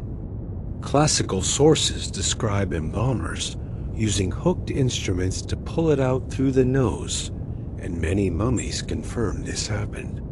But here's the twist. A significant number of mummies, even high-status ones, still have dried brain tissue inside their skulls. So, was brain removal optional? Did different embalming schools have different standards? Some researchers argue that the practice only became standard in the New Kingdom around 1500 BCE, which would make it a relatively late innovation. The debate also covers exactly how it was done. While the nasal hook method is confirmed by experiments, some propose alternative methods. Perhaps they accessed the brain through the base of the skull, or maybe they even used chemicals to dissolve and liquefy the tissue.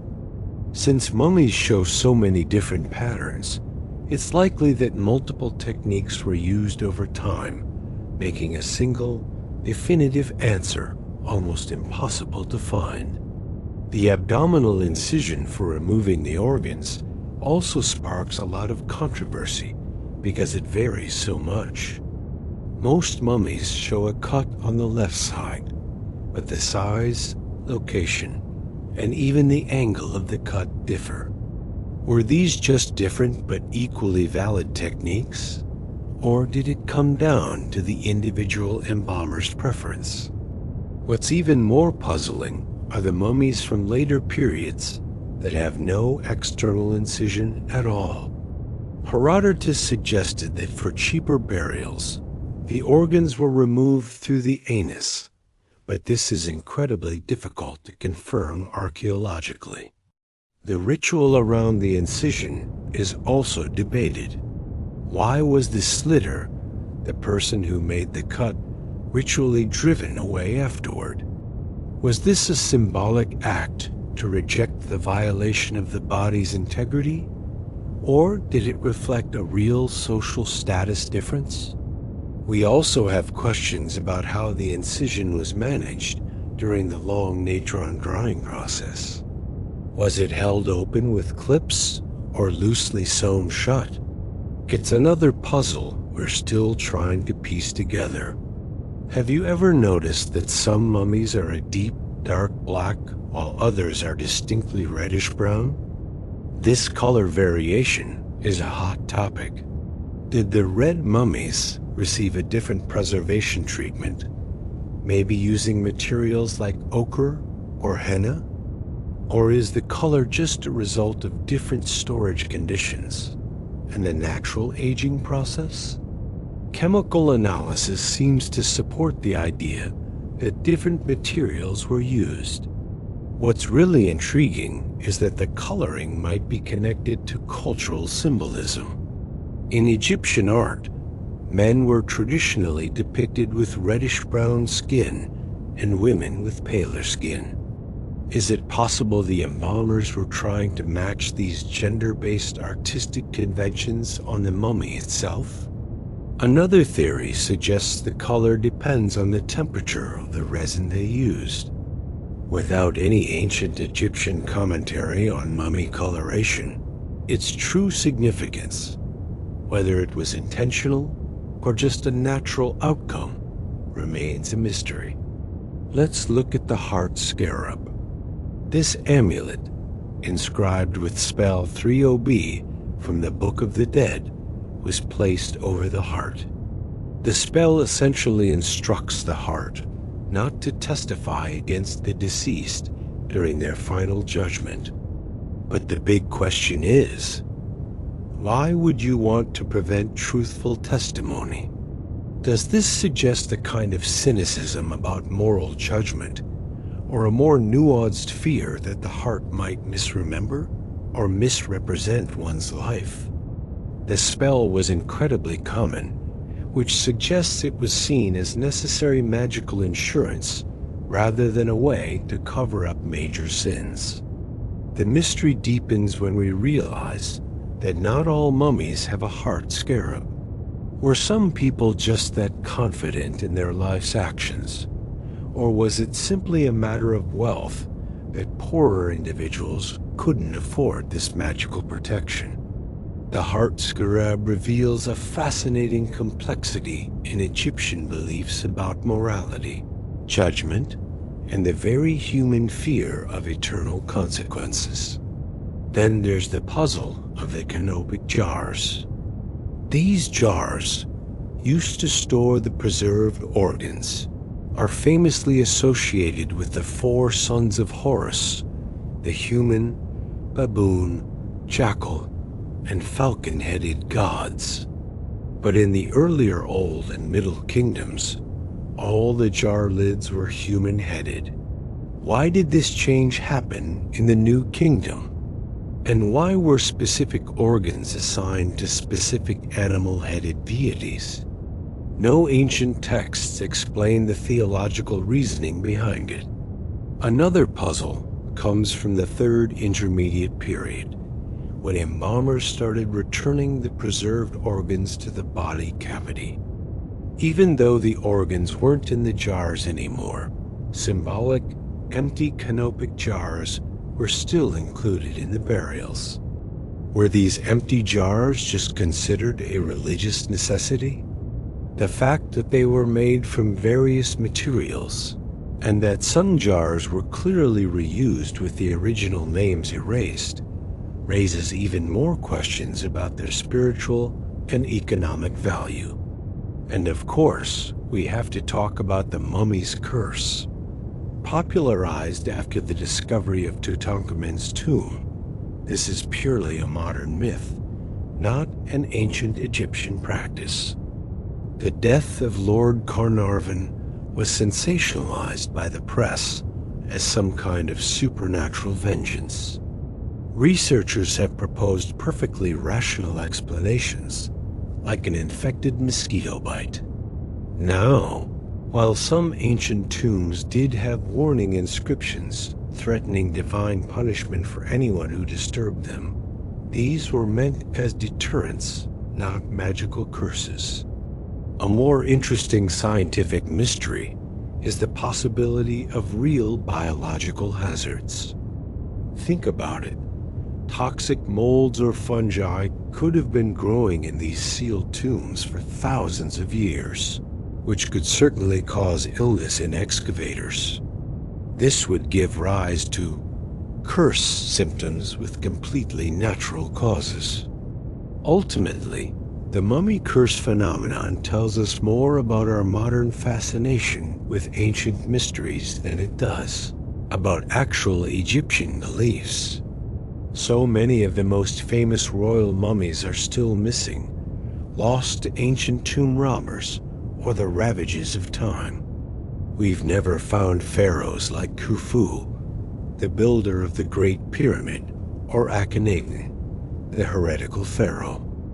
The legendary queens Nefertiti and Cleopatra VII are also missing, their burial sites completely unknown. Even Alexander the Great's tomb, once a wonder of the ancient world, has been lost to history. These were some of the most powerful people on Earth, and they were certainly mummified, yet no trace of their bodies remains. Were their tombs simply robbed and their bodies destroyed? Were they moved during ancient reburial programs to secret, unknown locations? Or could they be sitting unidentified in a museum storeroom somewhere right now? Many were likely destroyed by robbers seeking the valuable resins and materials used in their mummification. But in recent decades, several royal mummies have been re-identified using DNA, which gives us hope that some of these historical cold cases might one day be solved. Finally, we have to address a very controversial question. Did early Egyptian mummification involve human sacrifice? Were servants killed to accompany their masters into the afterlife? In the very early First Dynasty royal tombs at Abydos, we find subsidiary burials of dozens of retainers right next to the king. The big question is, did they all die at the same time, or naturally over a period of time? The evidence is ambiguous. By the time of the Old Kingdom, these subsidiary human burials had largely disappeared, replaced by shabdi, figures magical servant statues. This suggests that the earlier practice was deemed unnecessary once a magical substitute was developed. The lack of clear textual evidence in later periods argues against any kind of systematic sacrifice. The question remains unsettled because distinguishing murder from natural death in ancient skeletons is extremely difficult, and their cultural understanding of willing participation might have been very different from our modern concept of sacrifice. If it did happen, it was likely limited to the very earliest periods of Egyptian history. And these are just some of the many mysteries surrounding mummification. Questions still persist about the specific chemicals used, the huge variations in regional practices, the full meaning of all the amulets and spells, how the embalmer guilds were organized, and the economic structures of the entire industry. Every question we answer seems to reveal new uncertainties, and every mummy we study raises additional puzzles. Ancient Egyptian mummification retains its mystery despite all of our modern science, reminding us that some knowledge, once lost, may never be fully recovered. Ancient Egyptian embalmers aimed for eternity, and remarkably, many mummies survived 3,000 years in their sealed tombs. But today's world throws a curveball they never saw coming. Fluctuating museum climates, air pollution, fungal spores, damage from handling, and even light exposure. It's ironic, isn't it? They survive millennia, only to face new threats once we bring them into the light. Today's conservators are on the front lines, tasked with protecting these incredibly vulnerable artifacts for all of us and for the future. The science of mummy conservation is a fascinating mix of respect for the dead, advanced chemistry, and innovative techniques to keep these fragile time capsules stable. The single most critical factor is environmental control. As soon as a mummy leaves its tomb, the stable environment it has known for thousands of years is gone. Museums now use sophisticated climate systems, aiming for a sweet spot of 18 to 20 degrees Celsius and 40 to 50% relative humidity. This delicate balance prevents mold from growing, while also stopping the mummy's tissues from becoming too brittle. It's a constant juggling act, considering the needs of ancient linen, wood, and dried human tissue. Monitors are running 24/7, making real-time adjustments for everything from a change in weather outside to the number of visitors in a room. Sealed display cases create even more stable microenvironments. Some museums even go a step further with anoxic storage, replacing oxygen with nitrogen or argon to completely halt decay. And that soft lighting you see? It's low intensity and UV filtered to prevent light from fading and damaging the materials. It's a high-tech fortress designed to stop time in its tracks. But the threats aren't just from the air. They're biological too. Fungi, especially mold, are a huge danger. If the humidity creeps up, mold can take hold, degrading materials and spreading fast. Museums are in a constant battle against these invisible invaders, as well as pests like clothes moths and carpet beetles that love to snack on ancient linen. Instead of harsh chemical pesticides, modern practice uses integrated pest management. This means controlling the environment, using physical barriers, and constantly monitoring with traps. If insects are found, an anoxic treatment placing the mummy in a nitrogen atmosphere safely gets rid of them without any chemicals. If fungus does appear, conservators meticulously remove it with tiny brushes and micro vacuums.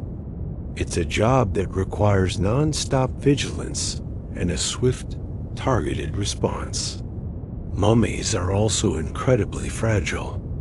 Over time, tissues can crack or crumble, and linen wrappings can become brittle and tear. Conservators have to step in, but the golden rule is to be as minimally invasive as possible. The goal is to stabilize, not alter. They might use a technique called consolidation, applying a very dilute, reversible, and chemically neutral adhesive to hold crumbling tissue or linen together. Torn wrappings are gently supported with gossamer-thin conservation fabric. If a piece is broken off, it's reattached with a special adhesive that can be safely removed later if needed. And for transport and display, each mummy gets a custom-designed support cradle to distribute its weight evenly and protect its most fragile parts. Every single step is documented with photos and detailed reports, so future conservators will know exactly what was done and why. But conservation isn't just about science. It's also about complex ethical debates, especially repatriation. Mummies are now in museums all over the world, many taken from Egypt in the 19th and early 20th centuries. Today, Egypt is increasingly asking for the return of its cultural heritage, arguing these artifacts belong in their country of origin. Western museums sometimes counter that their international collections serve all of humanity and that they can provide superior preservation conditions. These cases are often settled through long negotiations. Beyond ownership, there's the question of whether it's right to display human remains at all. Some believe it's inherently disrespectful, while others argue that mummies are invaluable educational tools. It's a sensitive area, and museums are increasingly working with Egyptian scholars to find the right path forward. Reflecting this, modern museums focus on respect and education, moving away from the sensationalism of the past. Mummies are presented not as spooky objects, but as individuals with rich histories. You'll see displays that explain their religious beliefs and funerary practices. Many museums even choose to partially cover a mummy's face or hands to maintain a sense of dignity. Educational programs use mummies to teach history, but always with an emphasis on respect, not ghoulish fascination. And with new technology, virtual exhibitions with CT scans and 3D models allow people to explore mummies without them ever leaving their climate-controlled cases. Some museums have even removed mummies from public display entirely, reserving them for research. The debate is ongoing, but the trend is clearly toward greater sensitivity. Museums also have to balance scientific research with the need for preservation. Every time a mummy is handled, there's a risk of damage. So researchers can't just walk in and start working. They must submit detailed proposals, proving their research has real scientific value and uses non-destructive methods whenever possible. If a study requires taking a tiny sample for DNA or chemical analysis, the scrutiny is even higher. In fact, some institutions have banned destructive sampling altogether. When it is approved, conservators supervise the entire process. Non-destructive methods like CT scanning are now the gold standard. It's all about balancing the quest for knowledge with the duty to protect. Digital preservation has become a game changer. It's like creating a permanent digital twin of the mummy, an insurance policy against any future damage. High-resolution photography and a technique called photogrammetry create incredibly precise 3D models of the exterior. CT scans reveal all the secrets hidden inside. These digital copies allow researchers worldwide to examine a mummy without ever touching it. They power virtual exhibitions and even let us 3D print replicas for hands-on learning. Imagine putting on a VR headset and virtually unwrapping the layers of a mummy to see what is inside. While there are challenges, like data storage and keeping files up to date, digitization is an essential tool for protecting this priceless information and sharing it with the world. Of course, none of this would be possible without highly specialized professionals. Mummy conservators are a unique blend of art historian, chemist, archaeologist, and ethicist. Their training is intense, covering everything from the science of how materials decay to the specific chemistry of ancient Egyptian embalming. They need deep scientific knowledge, but also the steady hands and dexterity of an artist. It's a field built on apprenticeships and mentorship, and increasingly, Egyptian conservation professionals are taking the lead, building expertise right in the source country. This small, dedicated community sees themselves as temporary custodians, committed to preserving these irreplaceable windows to the past for all of us. Looking ahead, the challenges are significant. Climate change threatens museum environments, and budgets are always a concern. But new technologies offer hope. Nanoscale treatments to strengthen fragile materials, and even AI that can analyze data to predict problems before they start. The ethical debates will continue to evolve, and international cooperation will be more crucial than ever. The goal, however, remains the same as it was for the ancient embalmers: to preserve these individuals indefinitely.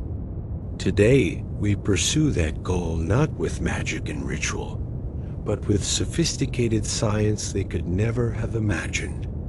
The work continues, protecting these connections to the past so future generations can continue to learn from the ancient Egyptians. In the end, modern mummy conservation carries forward that ancient dream of eternity. The embalmers sought to preserve the body for its journey into the afterlife.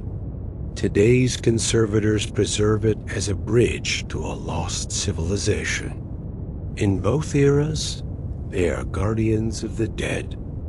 The mission has transformed from a religious duty to a scientific and ethical obligation, but the core promise is the same. These people and their stories will not be forgotten.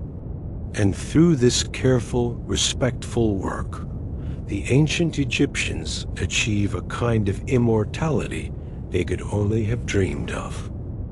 The art of mummification in ancient Egypt has to be one of history's most powerful cultural phenomena. Ever since Napoleon's expedition and the unlocking of hieroglyphics over 2 centuries ago, mummies have completely captured the world's imagination. You see them everywhere in books, movies, art, and just in our general awareness. Mummies have become a symbol for ancient Egypt itself, representing mysterious, ancient wisdom and humanity's timeless struggle against death. Their influence goes far beyond dusty academic halls. It shapes how millions of people today think about life, death, and what comes after. It's amazing to think that these practices, which ended 1700 years ago, are still inspiring fascination and even a little bit of fear while driving tourism and education all around the world.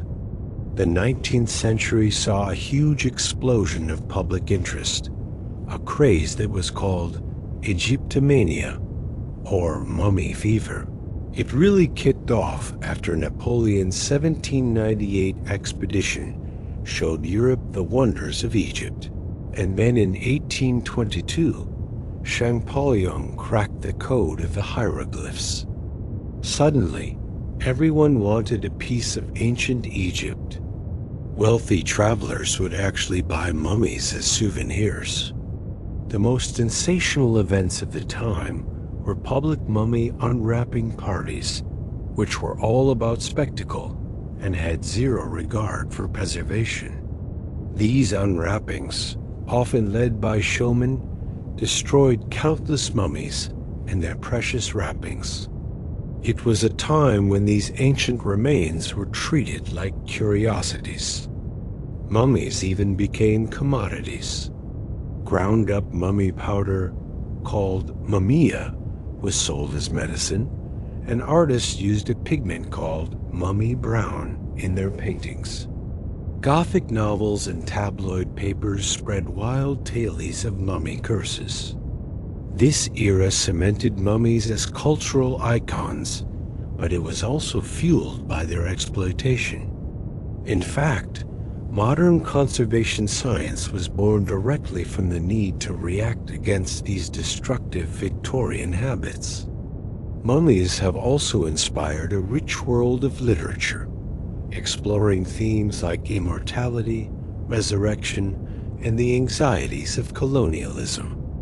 One of the earliest examples, Jane Webb's 1827 novel, The Mummy, was actually a trailblazing work of science fiction.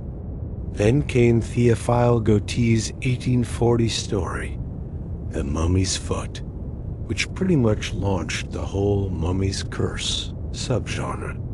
Bram Stoker's 1903 novel, The Jewel of Seven Stars, was also hugely influential. It set up all the classic horror tropes we know today: ancient magic, forbidden tombs, and Westerners who really should have known better. These stories often reflected Victorian fears about the consequences of taking artifacts from Egypt. Later, writers like H.P. Lovecraft continued these spooky traditions. In more recent times, science fiction has explored mummification through a technological lens, while other contemporary novels offer more sympathetic views, questioning the colonial practices of the past. The way mummies are written about really mirrors our own changing culture, from exotic horror figures to symbols of a post-colonial conversation. Of course, cinema fell in love with mummies right from the start. The classic 1932 Universal film, The Mummy, starring the legendary Boris Karloff, created that iconic image of the bandaged monster, seeking revenge and resurrection. But Karloff's performance also made the mummy a tragic, sympathetic figure, driven by a love that spanned millennia. That film spawned countless imitations, cementing mummies as classic movie monsters. The British studio Hammer Films revived the horror genre in the 1950s with their own colorful takes. Then, the 1990s brought a huge shift with Stephen Sommers' The Mummy. It was a big-budget action-adventure blockbuster, packed with humor and spectacular special effects. These films modernized the mummy, turning the ancient world into an exciting backdrop for adventure. On the other side of the coin, documentaries bring the real science of mummies to the screen. This tension between thrilling fantasy and historical fact continues to shape how movies show us mummies, both reflecting and feeding our perceptions. Mummies are a massive draw for museum attendants and tourism in Egypt, more so than almost any other artifact. Museums with Egyptian collections will tell you that their mummy exhibits consistently pull in the biggest crowds and get the most engagement. This public fascination is both a huge opportunity and a challenge. Mummies act as a gateway to ancient Egyptian culture, helping visitors learn about daily life, religion, and hieroglyphics. Educational programs use them to teach about everything from archaeology to the chemistry of preservation. But all that popularity creates preservation challenges. Crowds can affect temperature, humidity, and light exposure. So, museums are in a constant balancing act between public access and conservation. In Egypt, mummies are absolutely central to the tourism economy. The mummy of Ramesses the Great alone attracts visitors from all over the globe. This economic engine influences how these ancient remains are displayed, creating an ongoing conversation about how to manage cultural tourism sustainably. Beyond just entertainment, mummies are incredible educational tools across many different subjects. In schools, they are used to teach the scientific method. Chemistry classes can explore the science of preservation. Biology classes can study ancient anatomy and disease. And archaeology students can analyze the context of the burials. This makes mummies uniquely valuable resources for teaching. Museums build extensive programs around them, with guided tours, interactive exhibits where you can try wrapping a doll or weighing a virtual heart, and all sorts of digital resources. Traveling exhibitions bring these artifacts to people who might never get to see them otherwise. And when scientists make new discoveries using CT scans or DNA analysis, it gets translated into accessible content that reaches huge audiences. This kind of education builds a deep appreciation for our shared cultural heritage and helps us understand universal human concerns about death and memory. Mummies also make us think about our own modern attitudes toward death. The ancient Egyptians emphasized keeping the physical body intact, which is a big contrast to many modern Western views that focus more on spiritual continuation and letting go of the body. And yet, that ancient belief that preserving the body ensures a form of life after death echoes in some of our own practices, like embalming or maintaining elaborate memorials. You can even see it in contemporary interests like cryonics and plastination, which reflect a similar hope for some kind of future revival or physical permanence. There's even an organization in Utah called Sumu that offers modern mummification services based on ancient techniques, showing that the appeal of physical preservation is still very much alive. Mummies force us to reflect on our own mortality and the different ways we hope to live on after we re-gone. Today, a lot of the conversation around mummies centers on ethics, colonial history, and decolonization. Most of the mummies in Western museums were acquired during colonial times, which raises serious questions about who should own and control them now. Decolonization movements argue that keeping these human remains perpetuates a legacy of imperial exploitation, and that countries like Egypt should have control over their own heritage. On the other side, museums argue that their international collections serve a global educational purpose and often offer state-of-the-art preservation. More progressive approaches are focusing on partnerships, bringing Egyptian and Western scholars together to share expertise in making sure that Egyptian voices are central to research and how these stories are told. There are even digital repatriation projects that create high-quality virtual models, allowing access without physically moving the remains. It is a complex dialogue. It requires mutual respect and a real understanding of the ethical and political history involved. Popular culture has created some really powerful stereotypes about mummies that are pretty far from the truth. The image of the slow, bandaged monster lurching out of its tomb for revenge is the one that dominates. This stereotype is all about exoticism and threat, and it says a lot more about colonial anxieties than it does about actual ancient Egyptian beliefs. The whole idea of the mummy's curse is a completely modern invention. These stereotypes can affect what people expect to see. Visitors might come to a museum looking for a movie monster, not a peaceful human remain. So, educational efforts are constantly working to correct these misconceptions, while also recognizing that it's often the fictional mummies that spark that initial public interest. Thankfully, some recent pop culture has started to offer more nuanced and respectful portrayals, humanizing mummies and telling their stories with more depth.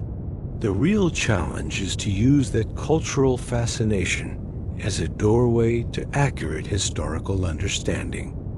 Mummies also carry significant economic and political weight.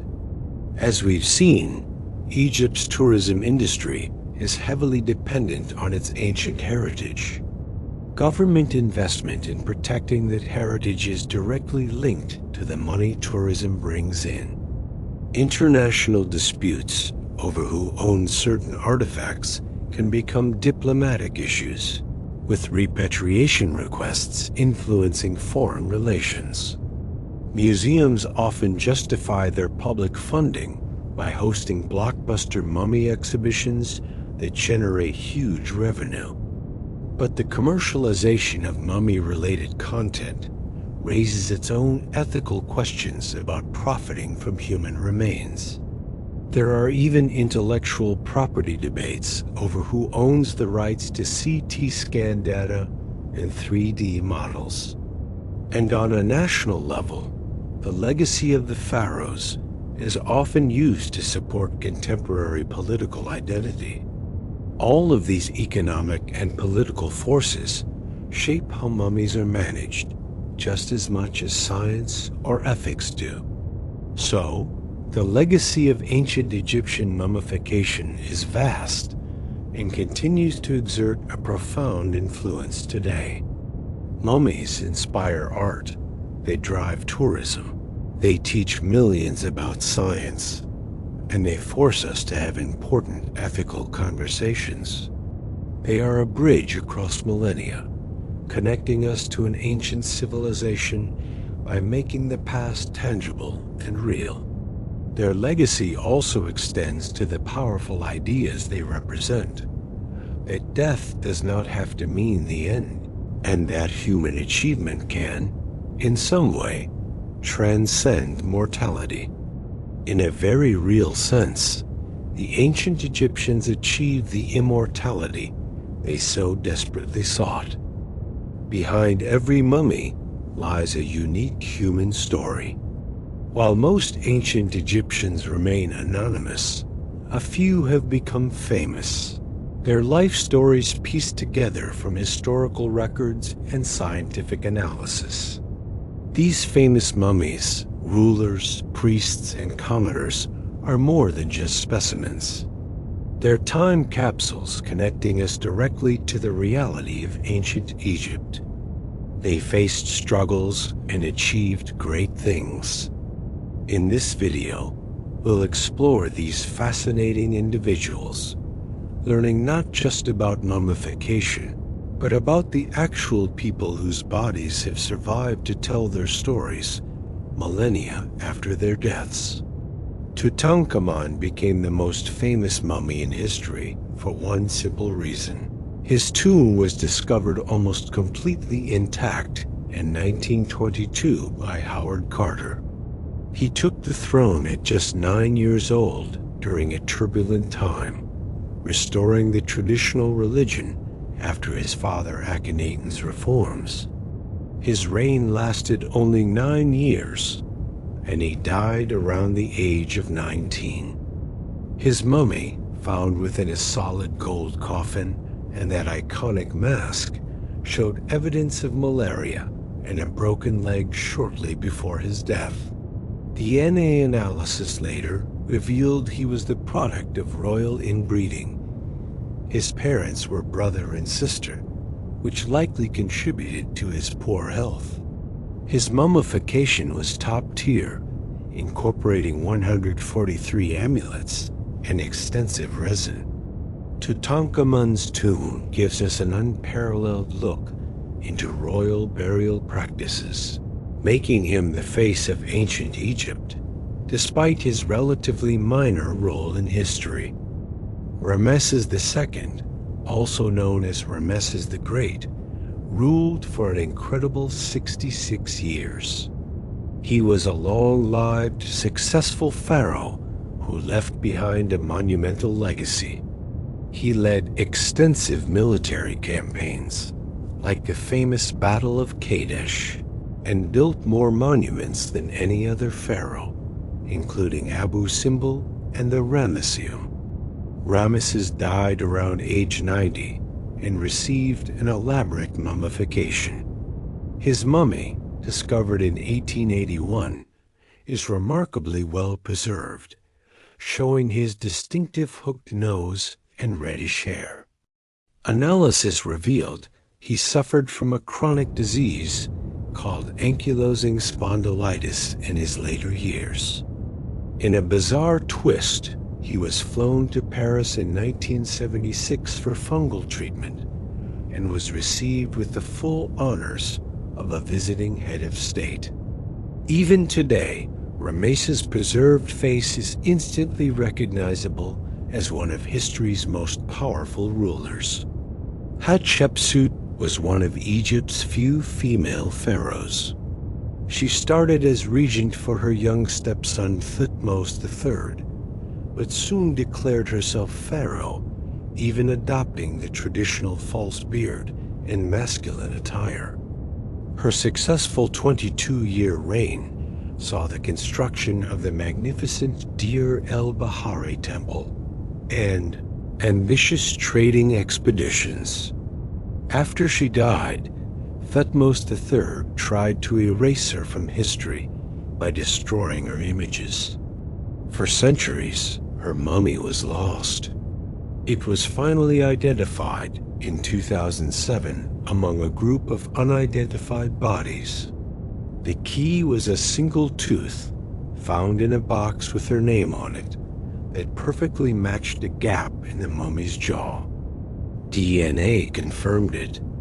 The mummy revealed that Hatshepsut died in her 50s, was overweight, suffered from diabetes, and had bone cancer, finally solving a great mystery and showing us the physical reality behind her powerful image. Seti I, father of Ramesses the Great, reigned during the New Kingdom's military and artistic peak. He restored Egyptian control in Syria and commissioned spectacular projects like the King List at Abydos and his magnificent tomb, KV-17, which is considered the most beautiful in the Valley of the Kings. Seti's mummy, found in the Deir el-Bahari cache in 1881, is one of the finest preserved royal mummies ever discovered. His face is preserved in extraordinary detail, showing a peaceful, dignified expression. Analysis shows he died relatively young, in his 40s. His mummification was of the highest royal standard, including cosmetic restoration and individual finger wrapping. Seti's mummy truly represents the pinnacle of the ancient Egyptian art of preservation. Meet the Screaming Mummy, one of Egypt's most disturbing finds. Officially designated Unknown Man E, his face is frozen in what looks like pure agony. His unusual burial, wrapped in a ritually impure sheepskin and lacking any identification, suggested he was disgraced. While the open mouth was likely a technical failure during mummification, rather than his actual death throes, the story behind it is just as dramatic. In 2012, DNA analysis identified him as Prince Pentawere, son of Rameses III. Historical records show that Pentawere was part of a harem conspiracy to assassinate his father. He was caught and forced to commit suicide. The sheepskin and improper mummification were his punishment, symbols of his disgrace intended to deny his spirit entry into the afterlife. The mummy known as the Younger Lady, found in tomb KV-35, was a mystery for a century. Her face had been deliberately damaged in ancient times. Then, a 2010 DNA study finally revealed her identity. She was a full sister to the pharaoh Akhenaten, making her both his wife and the mother of Tutankhamun. This confirmed the incestuous relationships within the royal family, which explains Tutankhamun's many health issues. We still don't know her historical name, only her biological relationships. She died young, in her 20s or 30s, possibly during childbirth. The damage to her face has led to speculation about violence. Her story shows how modern genetics can solve ancient mysteries, while also revealing the darker side of royal power. Another mummy from that same tomb, KV-35, is the Elder Lady. In 2010, she was identified as Queen Tai, the powerful wife of Amenhotep III and mother of Akhenaten. Tai was one of Egypt's most influential queens, wielding power throughout her husband's long reign and into her son's. She died in her 50s. DNA analysis confirmed her identity by linking her genetically to Akhenaten and to Tutankhamun. Her mummy, though moved from its original tomb, shows distinctive features, including an elaborate wig made of braided human hair. Analysis revealed she suffered from arthritis. Facial reconstructions based on her skull have given us a stunning image of a strong, distinctive queen, providing a direct connection to the dramatic Amarna period. Amenhotep III presided over Egypt at the absolute height of its power and wealth. During his 38-year reign, he focused on diplomacy and monumental construction, giving us masterpieces like the Colossi of Memnon and the Luxor Temple. But his mummy tells a different story. It reveals he suffered from painful conditions. He was obese, and severe dental disease from stone-ground bread led to agonizing abscesses. His mummy, moved to KV-35 for protection, shows he died in his 40s or early 50s. Despite his magnificent reign, his body was damaged by tomb robbers. Yet, even in its damaged state, his preserved body conveys the image of a powerful individual who ruled during a true golden age. Ua and Thuya, discovered in their nearly intact tomb, KV-46, in 1905, represent the absolute peak of the non-royal elite. Ua was a high-ranking official, and their daughter, Tai, became the great queen who married Amenhotep III. Their tomb contained the most complete set of burial goods found before Tutankhamun's. Because of their royal connection, their mummies received incredibly high-quality mummification, rivaling royal standards. Yuya's mummy has remarkably preserved facial features, including his prominent nose. Both wore gilded masks and showed few signs of hard physical labor. Their incredible preservation confirms that, for the right price, the best mummification techniques were available to the highest echelons of Egyptian society. These famous mummies remind us that behind every preserved body lies a complete human life. They experienced joy and sorrow, success and failure. They feared death and hoped for continuation. The mummification they received was their culture's answer to mortality, their best attempt to preserve themselves for eternity.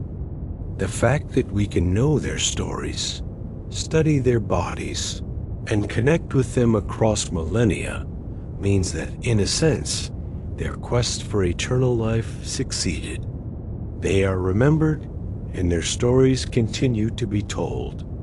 Mummification was just the first step. To live forever, the preserved body needed an eternal house, a tomb designed to protect it and provide everything the deceased could ever want in the afterlife. Egyptian tomb architecture evolved dramatically, from simple desert pits to colossal pyramids and intricate rock-cut chambers. These weren't just storage units. They were complete, self-sustaining environments where the deceased would dwell for all eternity. Join us as we explore how engineering and religion merged to create some of the most impressive and enduring structures in human history. Egypt's earliest burials were simple pits dug in the desert sand, where the dry heat naturally preserved bodies. This natural process likely inspired the later, more deliberate art of mummification. As society became more complex, so did the tombs. Early dynastic rulers built mastabas, large, rectangular, flat-roofed buildings made of mud brick, sitting right on top of underground burial chambers. The structure above ground provided a space for family to leave offerings and perform rituals. This was the big shift towards creating permanent, visible monuments for the dead. The game changer came around 2650 BCE with the step pyramid of Djoser at Saqqara. The genius architect Imhotep stacked 6 mastabas on top of each other, creating not only the world's first monumental stone building, but also the blueprint for all future pyramid complexes.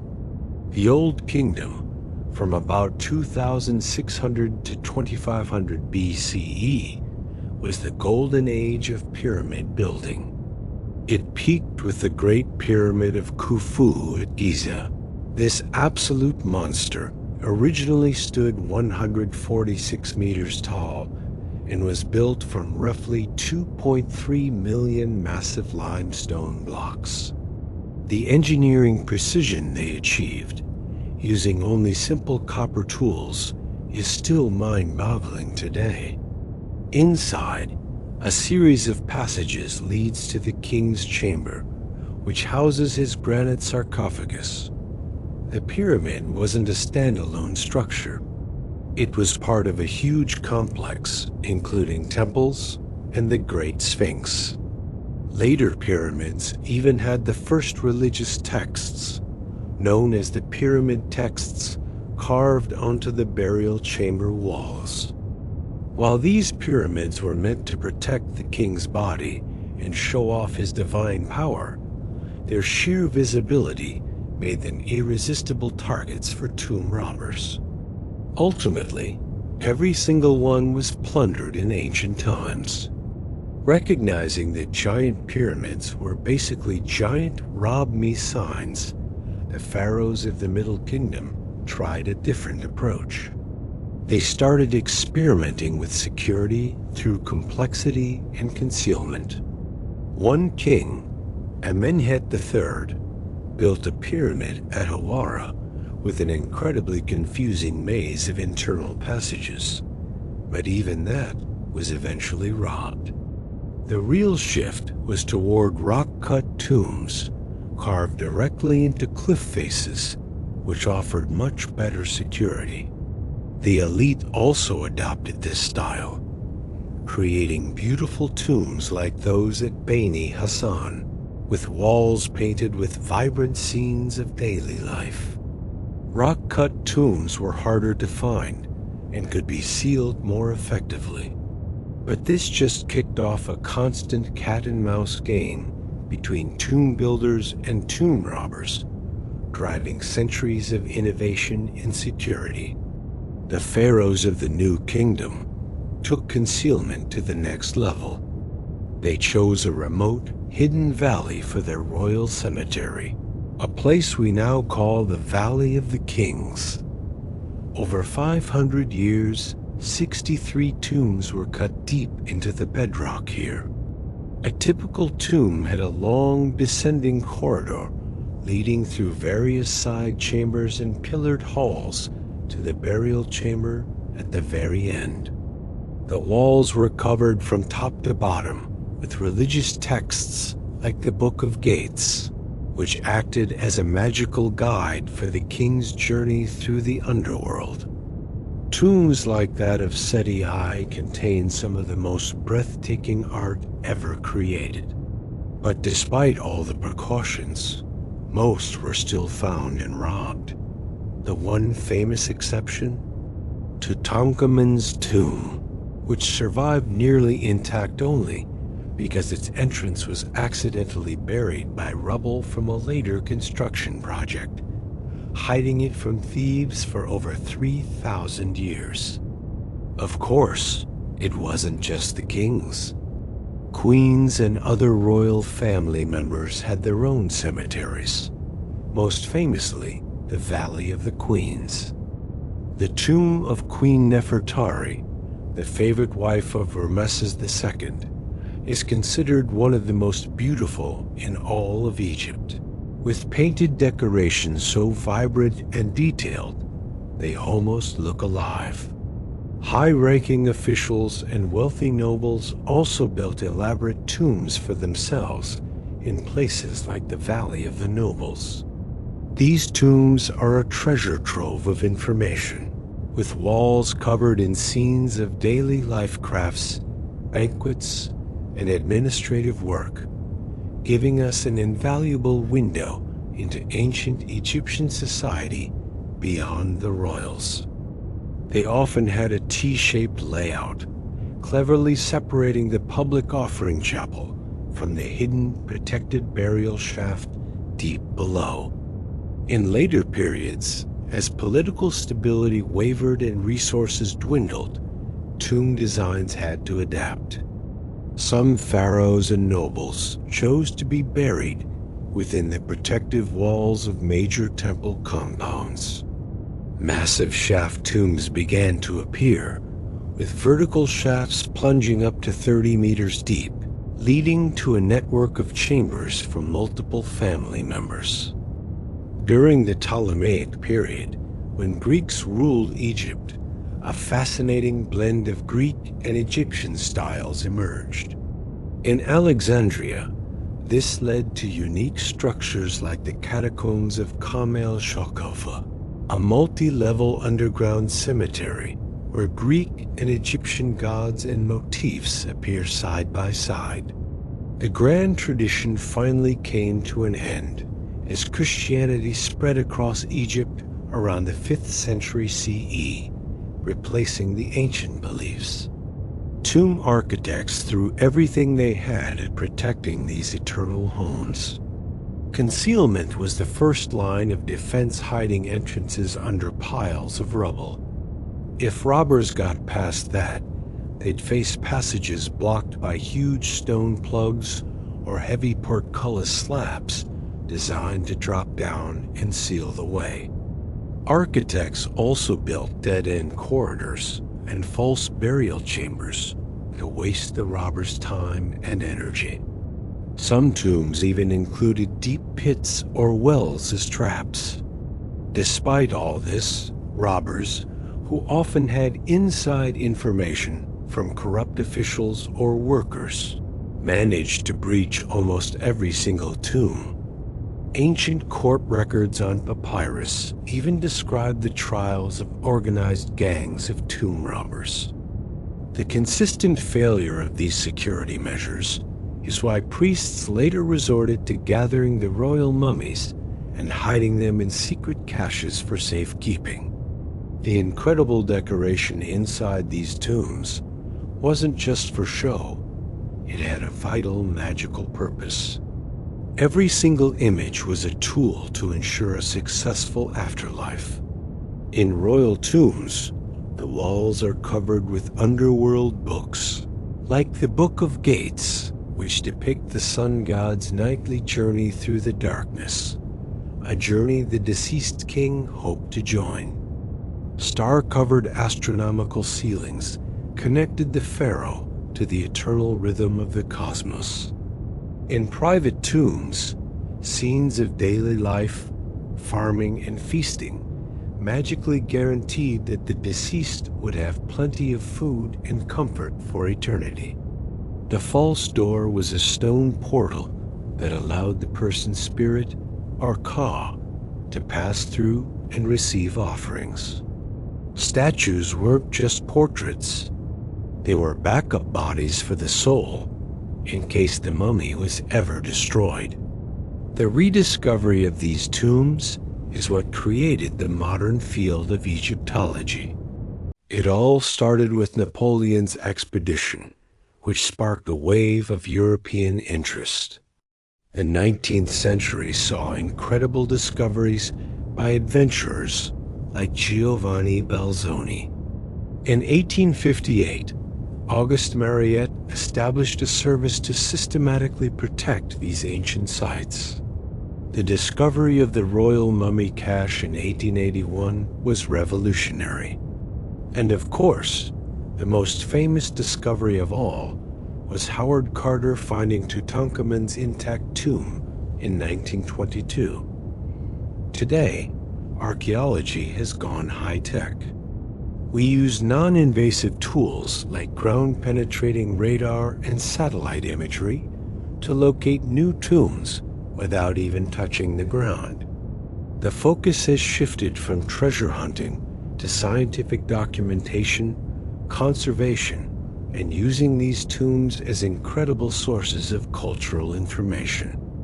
Ultimately, all of this incredible architecture served one fundamental purpose: to provide an eternal home for the deceased, to protect their preserved body, and to house their spirit.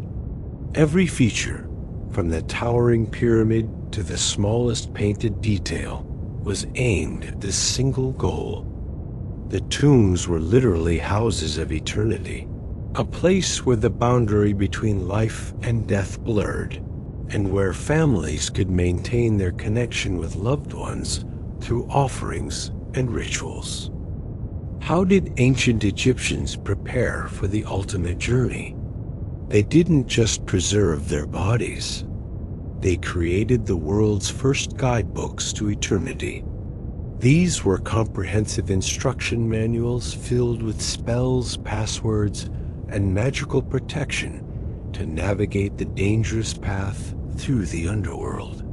These funerary texts evolved over 3,000 years, from inscriptions on pyramid walls to customized papyrus scrolls. The most famous collection, what we call the Book of the Dead, wasn't a single volume, but a personal compilation of nearly 200 spells tailored for each person's journey. Today, we're decoding these sacred texts to understand their purpose, their evolution, and the profound worldview they reveal about death, judgment, and eternal life. Our story begins inside the pyramids of Saqqara. Around 2350 BCE here, we find the oldest substantial religious writings in the world, the pyramid texts.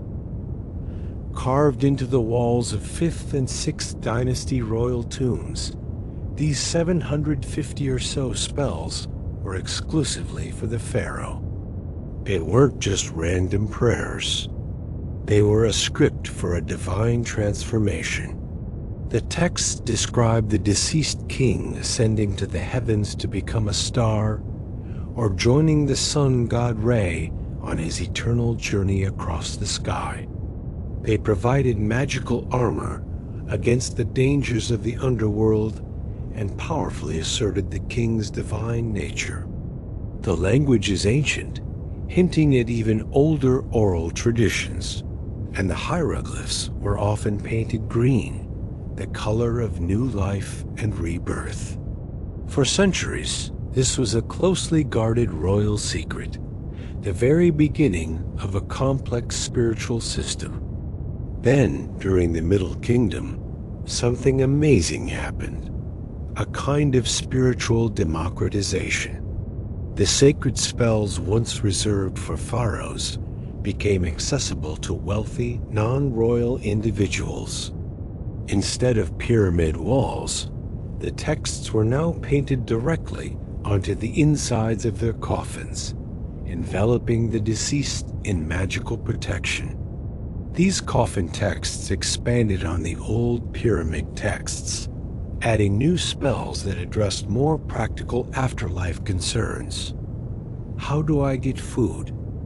How can I avoid manual labor? There were even transformation spells. Spell 1130 is particularly incredible. It's the first known detailed map of the afterlife, showing the way to the Field of Reeds, the Egyptian paradise. Theologically, the deceased now started to identify with Osiris, the god of resurrection, reflecting a shift toward a more universal hope for eternal life. By the time of the New Kingdom, around 1550 BCE, these texts evolved again into what we now call the Book of the Dead. Its real name was the Book of Coming Forth by Day. It was a compilation of about 190 spells written on papyrus scrolls, making them portable and customizable. Workshops would mass-produce these scrolls, leaving blank spaces where the buyer's name could be written in. The most famous chapter is Spell 125, which describes the final judgment, the weighing of the heart ceremony. Here, the deceased's heart was weighed against the feather of Mat, the goddess of truth. The spell includes the negative confession, where the person declares their innocence by listing 42 sins they did not commit. Another key spell, 30B, was inscribed on a heart scarab amulet, magically instructing the heart not to testify against its owner. This new format made the path to the afterlife accessible to a much broader population. While the Book of the Dead was for the general populace, New Kingdom pharaohs had their own exclusive guidebooks. These were the underworld books, elaborate compositions painted across the walls of their tombs in the Valley of the Kings. These texts weren't just collections of spells. They were complex cosmological maps detailing the sun god Ra's perilous nightly journey through the 12 hours of darkness. The Amduat, or that which is in the underworld, shows Ra in his solar boat passing through 12 caverns, each with its own challenges.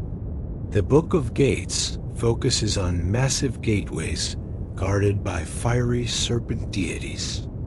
Other texts, like the Book of Caverns, even show the punishments awaiting the wicked. These weren't just for reading. They were ritual scripts recited during burial ceremonies to activate their magic and ensure the king joined the eternal cycle of death and rebirth. The language of these funerary texts was powerful and deliberate. It often used archaic words to sound ancient and authoritative. Spells were usually written in the first person, as if the deceased were speaking directly. "I am Ra," one might proclaim. They loved using parallelism and puns, believing that connections in language reflected real connections in the cosmos. You'll find a mix of stories, dialogues, and direct incantations. Many spells also had rubrics instructions written in red ink explaining how to use the spell correctly. The hieroglyphs themselves were magical. Sometimes, a sign for a dangerous creature would be drawn with a knife through it to magically neutralize its threat. This complexity meant that professional lector priests were needed to read and perform these sacred texts. The illustrations, or vignettes, found in these texts were not just decoration. They were essential magical tools. They made abstract ideas real and provided a visual blueprint for the spells to work. The most iconic vignette is from Spell 125, showing the god Anubis weighing the heart against Map's feather, while Thoth, the scribe of the gods, records the result. Other illustrations show the deceased transforming into a falcon, receiving offerings, or blissfully living in the field of reeds. These images followed strict artistic rules, profile views, symbolic colors, and scaling based on importance. While the quality could vary from a masterpiece to a crude sketch, what mattered most to the ancient Egyptians was correctness. The image had to be ritually effective, a working instrument for eternity. No two copies of the Book of the Dead were exactly alike. Every scroll was personalized for its owner. At the most basic level, the deceased's name was inserted into the blank spaces, but customization could go much further. People could choose a specific selection of spells based on their personal fears or desires, maybe adding extra spells to guarantee an endless supply of food and beer. The wealthy could commission completely unique scrolls with lavish illustrations and personal details, like their family history or even portraits of loved ones in the scenes. This level of customization was a direct reflection of wealth and status, showing a beautiful balance between a shared cultural belief system and intensely personal hopes for the afterlife. So how were these texts actually used? They were incredibly practical. During the funeral, lector priests would recite the spells aloud to magically activate them. In the afterlife, the deceased would use their scroll as a spiritual GPS, a reference guide for navigating the underworld. They could consult it for the right password to get past a demonic gatekeeper or the correct incantation to transform into a lotus flower. Some texts even suggest that people should memorize the key spells while they were still alive. The living also had a role, engaging with the texts during offering rituals for their ancestors. Ultimately, these scrolls were essential survival equipment for the journey of death, providing both magical power and profound psychological comfort. What do these ancient texts tell us about the Egyptian worldview? They reveal a belief that death is not an end, but a dangerous transition that requires knowledge and preparation. The underworld was a real place with a complex geography, and there were several possible destinations, from the paradise of the Field of Reeds to the sky with the gods. The focus on moral judgment, especially in the weighing of the heart, shows a sophisticated ethical system. The negative confessions outline a clear moral code for living a good life. Even the gods were complex and fluid. Ra and Osiris could merge, suggesting an underlying unity behind the many divine forms. These texts reveal both a deep anxiety about judgment and a confident belief that with the right preparation, success was guaranteed. The legacy of these funerary texts is immense. They are humanity's most detailed and long-lasting attempt to map the territory of death. Their ideas influenced later religious traditions, and their translation in the 19th century completely changed our understanding of ancient Egypt. More than that, they speak to us today because they grapple with the most universal human questions about mortality, morality, and the hope for life beyond death. These ancient words, preserved for millennia on tomb walls and papyrus scrolls, remind us that across the vast expanse of time, we are all connected by our shared search for meaning and comfort in the face of the unknown. It's incredible to think that a practice developed for the dead could teach us so much about the living. Ancient Egyptian mummification, born from a desire for an eternal afterlife, has paradoxically become a cornerstone of modern medical and scientific knowledge. The embalmers, with their hands-on anatomical experience, knowledge of chemicals, and systematic procedures, created a body of wisdom that has echoed through millennia. From modern embalming to tissue conservation, and even organ transplantation, the legacy of these ancient practices is all around us. Let's explore how these rites of death have gifted us a deeper understanding of life itself. The ancient embalmers, through the sheer volume of their work, gathered an extraordinary amount of anatomical knowledge. To mummify a body, they had to precisely locate and remove specific organs, which required a detailed map of the chest and abdomen.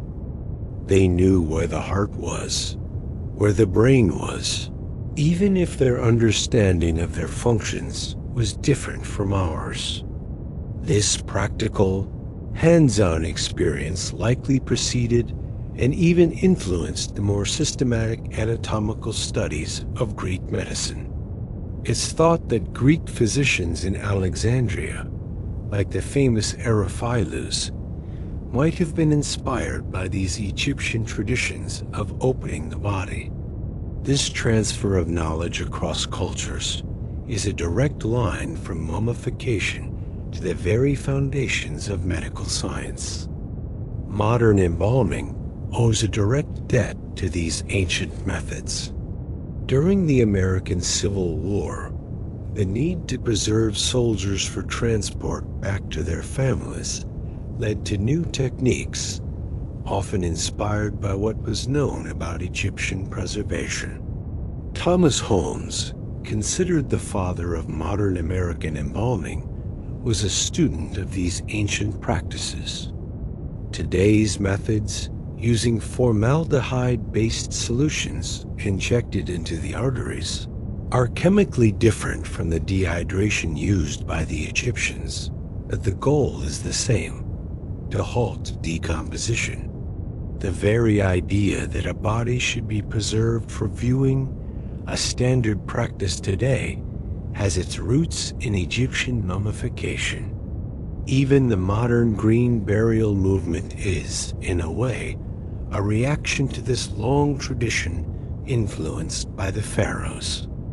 The key ingredient for the Egyptians was natron, a natural salt that dried out the body.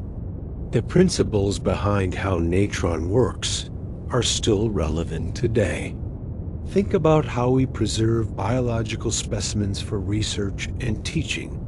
It asks all about controlling moisture and stopping bacteria. Taxidermists use similar methods.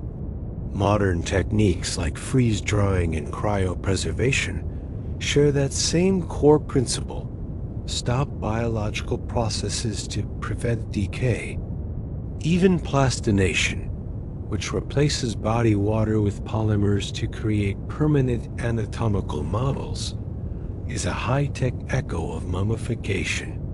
NASA scientists have even studied these ancient techniques to tackle preservation challenges for long-term space missions.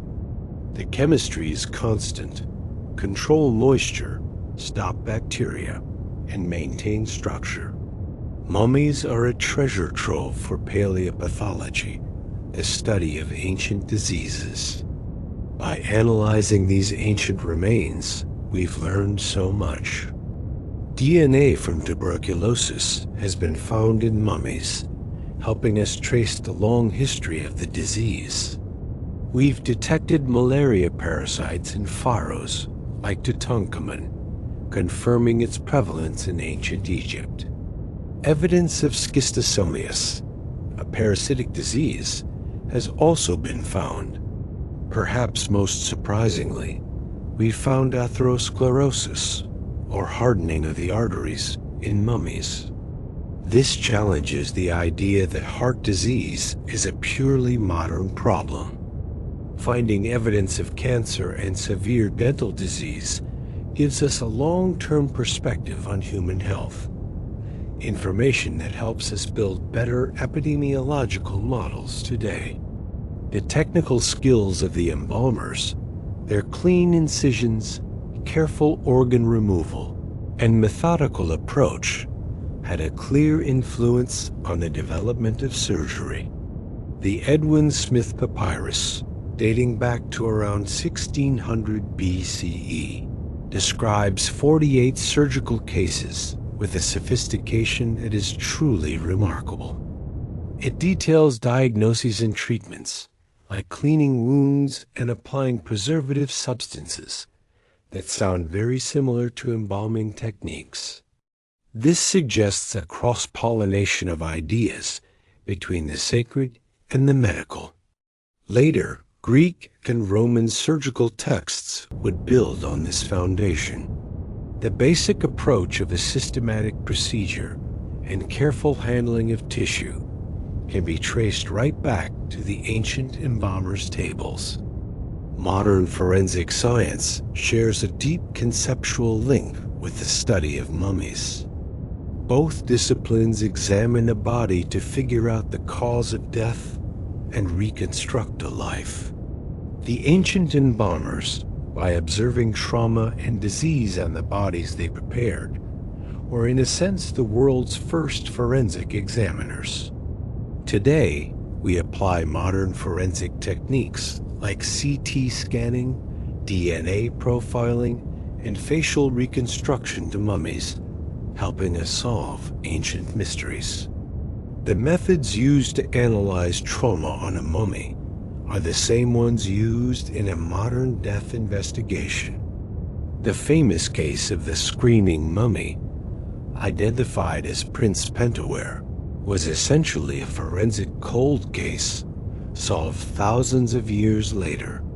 Believe it or not, ancient mummification even has parallels in futuristic fields like tissue engineering and regenerative medicine. Scientists in these fields face a similar challenge: how to preserve cells and structures while preventing degradation. Think about organ transplantation. The biggest hurdle is keeping the organ viable during transport. Researchers are looking at the properties of natron-like salts and resins for their antimicrobial and moisture control abilities. Even stem cell preservation relies on creating stable molecular structures something the Egyptians perfected through trial and error. The dream of suspended animation for space travel is, at its core, the same goal the pharaohs had: eternal preservation. Mummies continue to serve as powerful tools for medical education. In the Renaissance, they were sometimes unwrapped in anatomical theaters for study. Today, the process is far less invasive. Medical students can examine CT scans of mummies to learn about skeletal anatomy and pathology without ever touching the remains. Radiology students use these complex scans for training, and pathology students can see the manifestations of ancient diseases. Museums now partner with medical schools to provide ethical access to this incredible resource. Using virtual reality and 3D imaging, this knowledge is becoming accessible to everyone, continuing the mummy's ancient function of teaching the living about the body, death, and disease. Of course, research on mummies forces us to confront some very modern bioethical questions. How do you get informed consent from someone who lived thousands of years ago? Bioethicists constantly work to balance the immense potential for advancing medical knowledge against the need to respect the dead and their cultural heritage. DNA research brings up issues of genetic privacy, and any destructive sampling has to be carefully justified, as these are irreplaceable historical artifacts. International guidelines help provide a framework, but the ongoing debate shows that mummification's relevance extends beyond science and into the realm of modern moral philosophy. So this ancient practice, created for the afterlife, has provided an incredible living legacy. The techniques of the embalmers laid groundwork for anatomy, forensics, and biomedical science. Through paleopathology and medical education, these ancient bodies continue to teach us. The empirical discoveries of the past now inform everything from organ transplantation to space exploration. 3 hours ago, we began our journey at an ancient Egyptian tomb, seeking to unravel the mystery of mummification.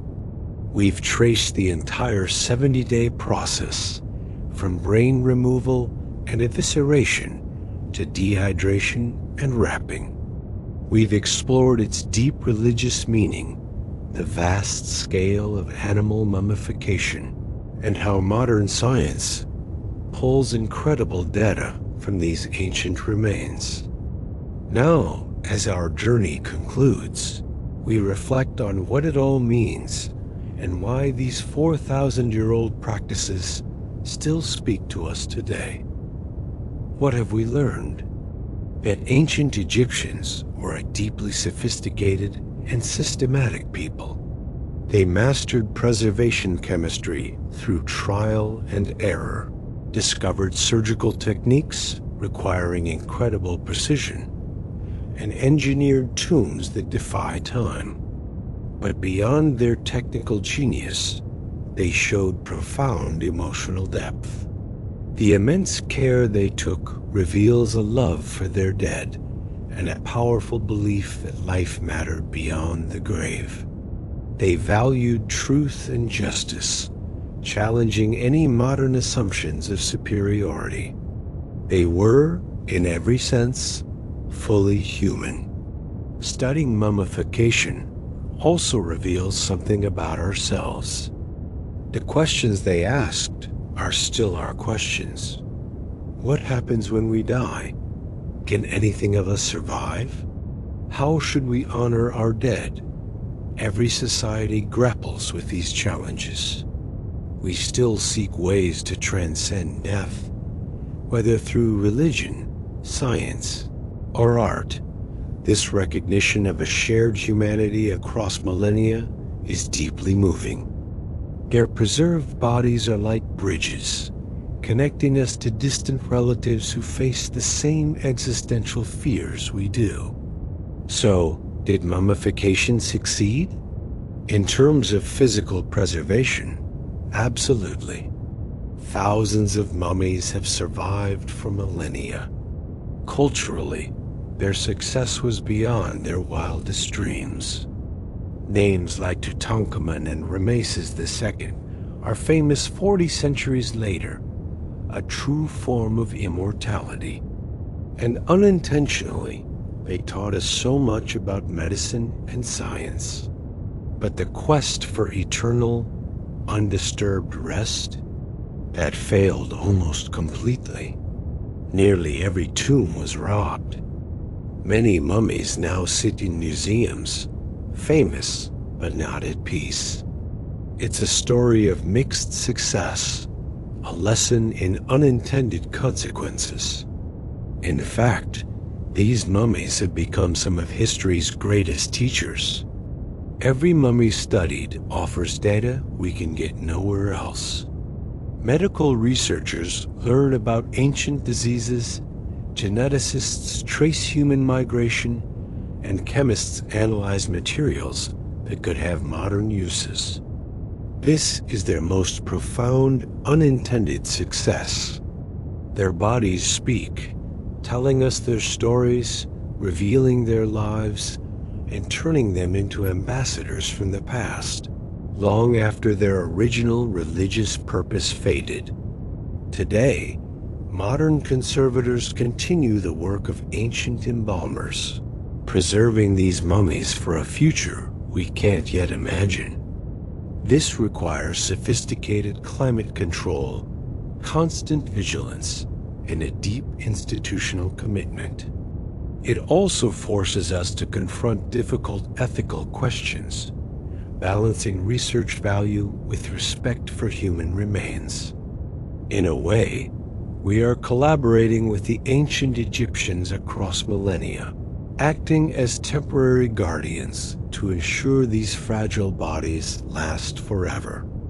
These ethical questions are vital. Is it right to study or display human bodies without consent? Should mummies be returned to Egypt? There are no easy answers. We must balance the enormous scientific value against the principles of human dignity. Including Egyptian voices in these decisions is a crucial step forward.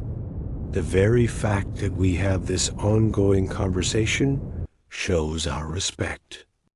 We see them not as objects, but as people. Why does ancient Egypt still captivate us? Its monumental architecture and beautiful writing are awe-inspiring.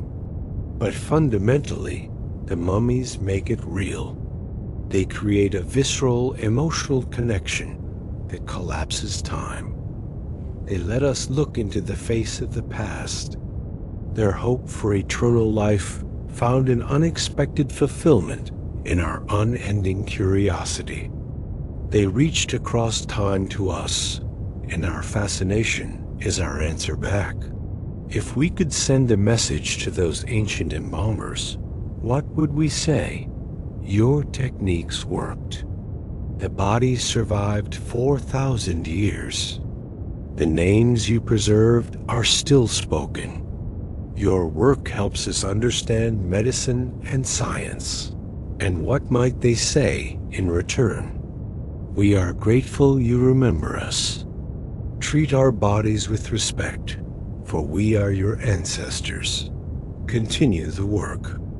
Preserve us for generations to come. The ultimate lesson here is about our relationship with mortality. The ancient Egyptians created an elaborate system to ensure life goes on. We do the same, seeking our own forms of immortality through legacy and memory. The hope is constant. Mummies are both historical artifacts and universal symbols of hope, fear, and love. They challenge us to think about our own lives and what we will leave behind. They ask us, What will you do with your time? As we leave these eternal sleepers, we carry with us lessons of sophistication, achievement, and universal hope. We've connected with people who lived and dreamed just as we do. They rest now, patient teachers, preserved by a chemistry that still works, ready to answer questions we haven't even thought to ask yet. We are grateful to them, to the ancient embalmers, and to the modern scientists and conservators who ensure their stories survive. The tomb is sealed once more. Inside, the mummies rest, wrapped in linen and guarded by ancient gods. The eternal sleep persists. But now, we understand what that sleep means, how it was achieved, why it mattered, and what it teaches us. We, the living, carry forward their hope that something of us survives beyond death's door. Thank you for joining us on this journey. If you found it as fascinating as we did, please like this video and subscribe for more explorations into our incredible shared history.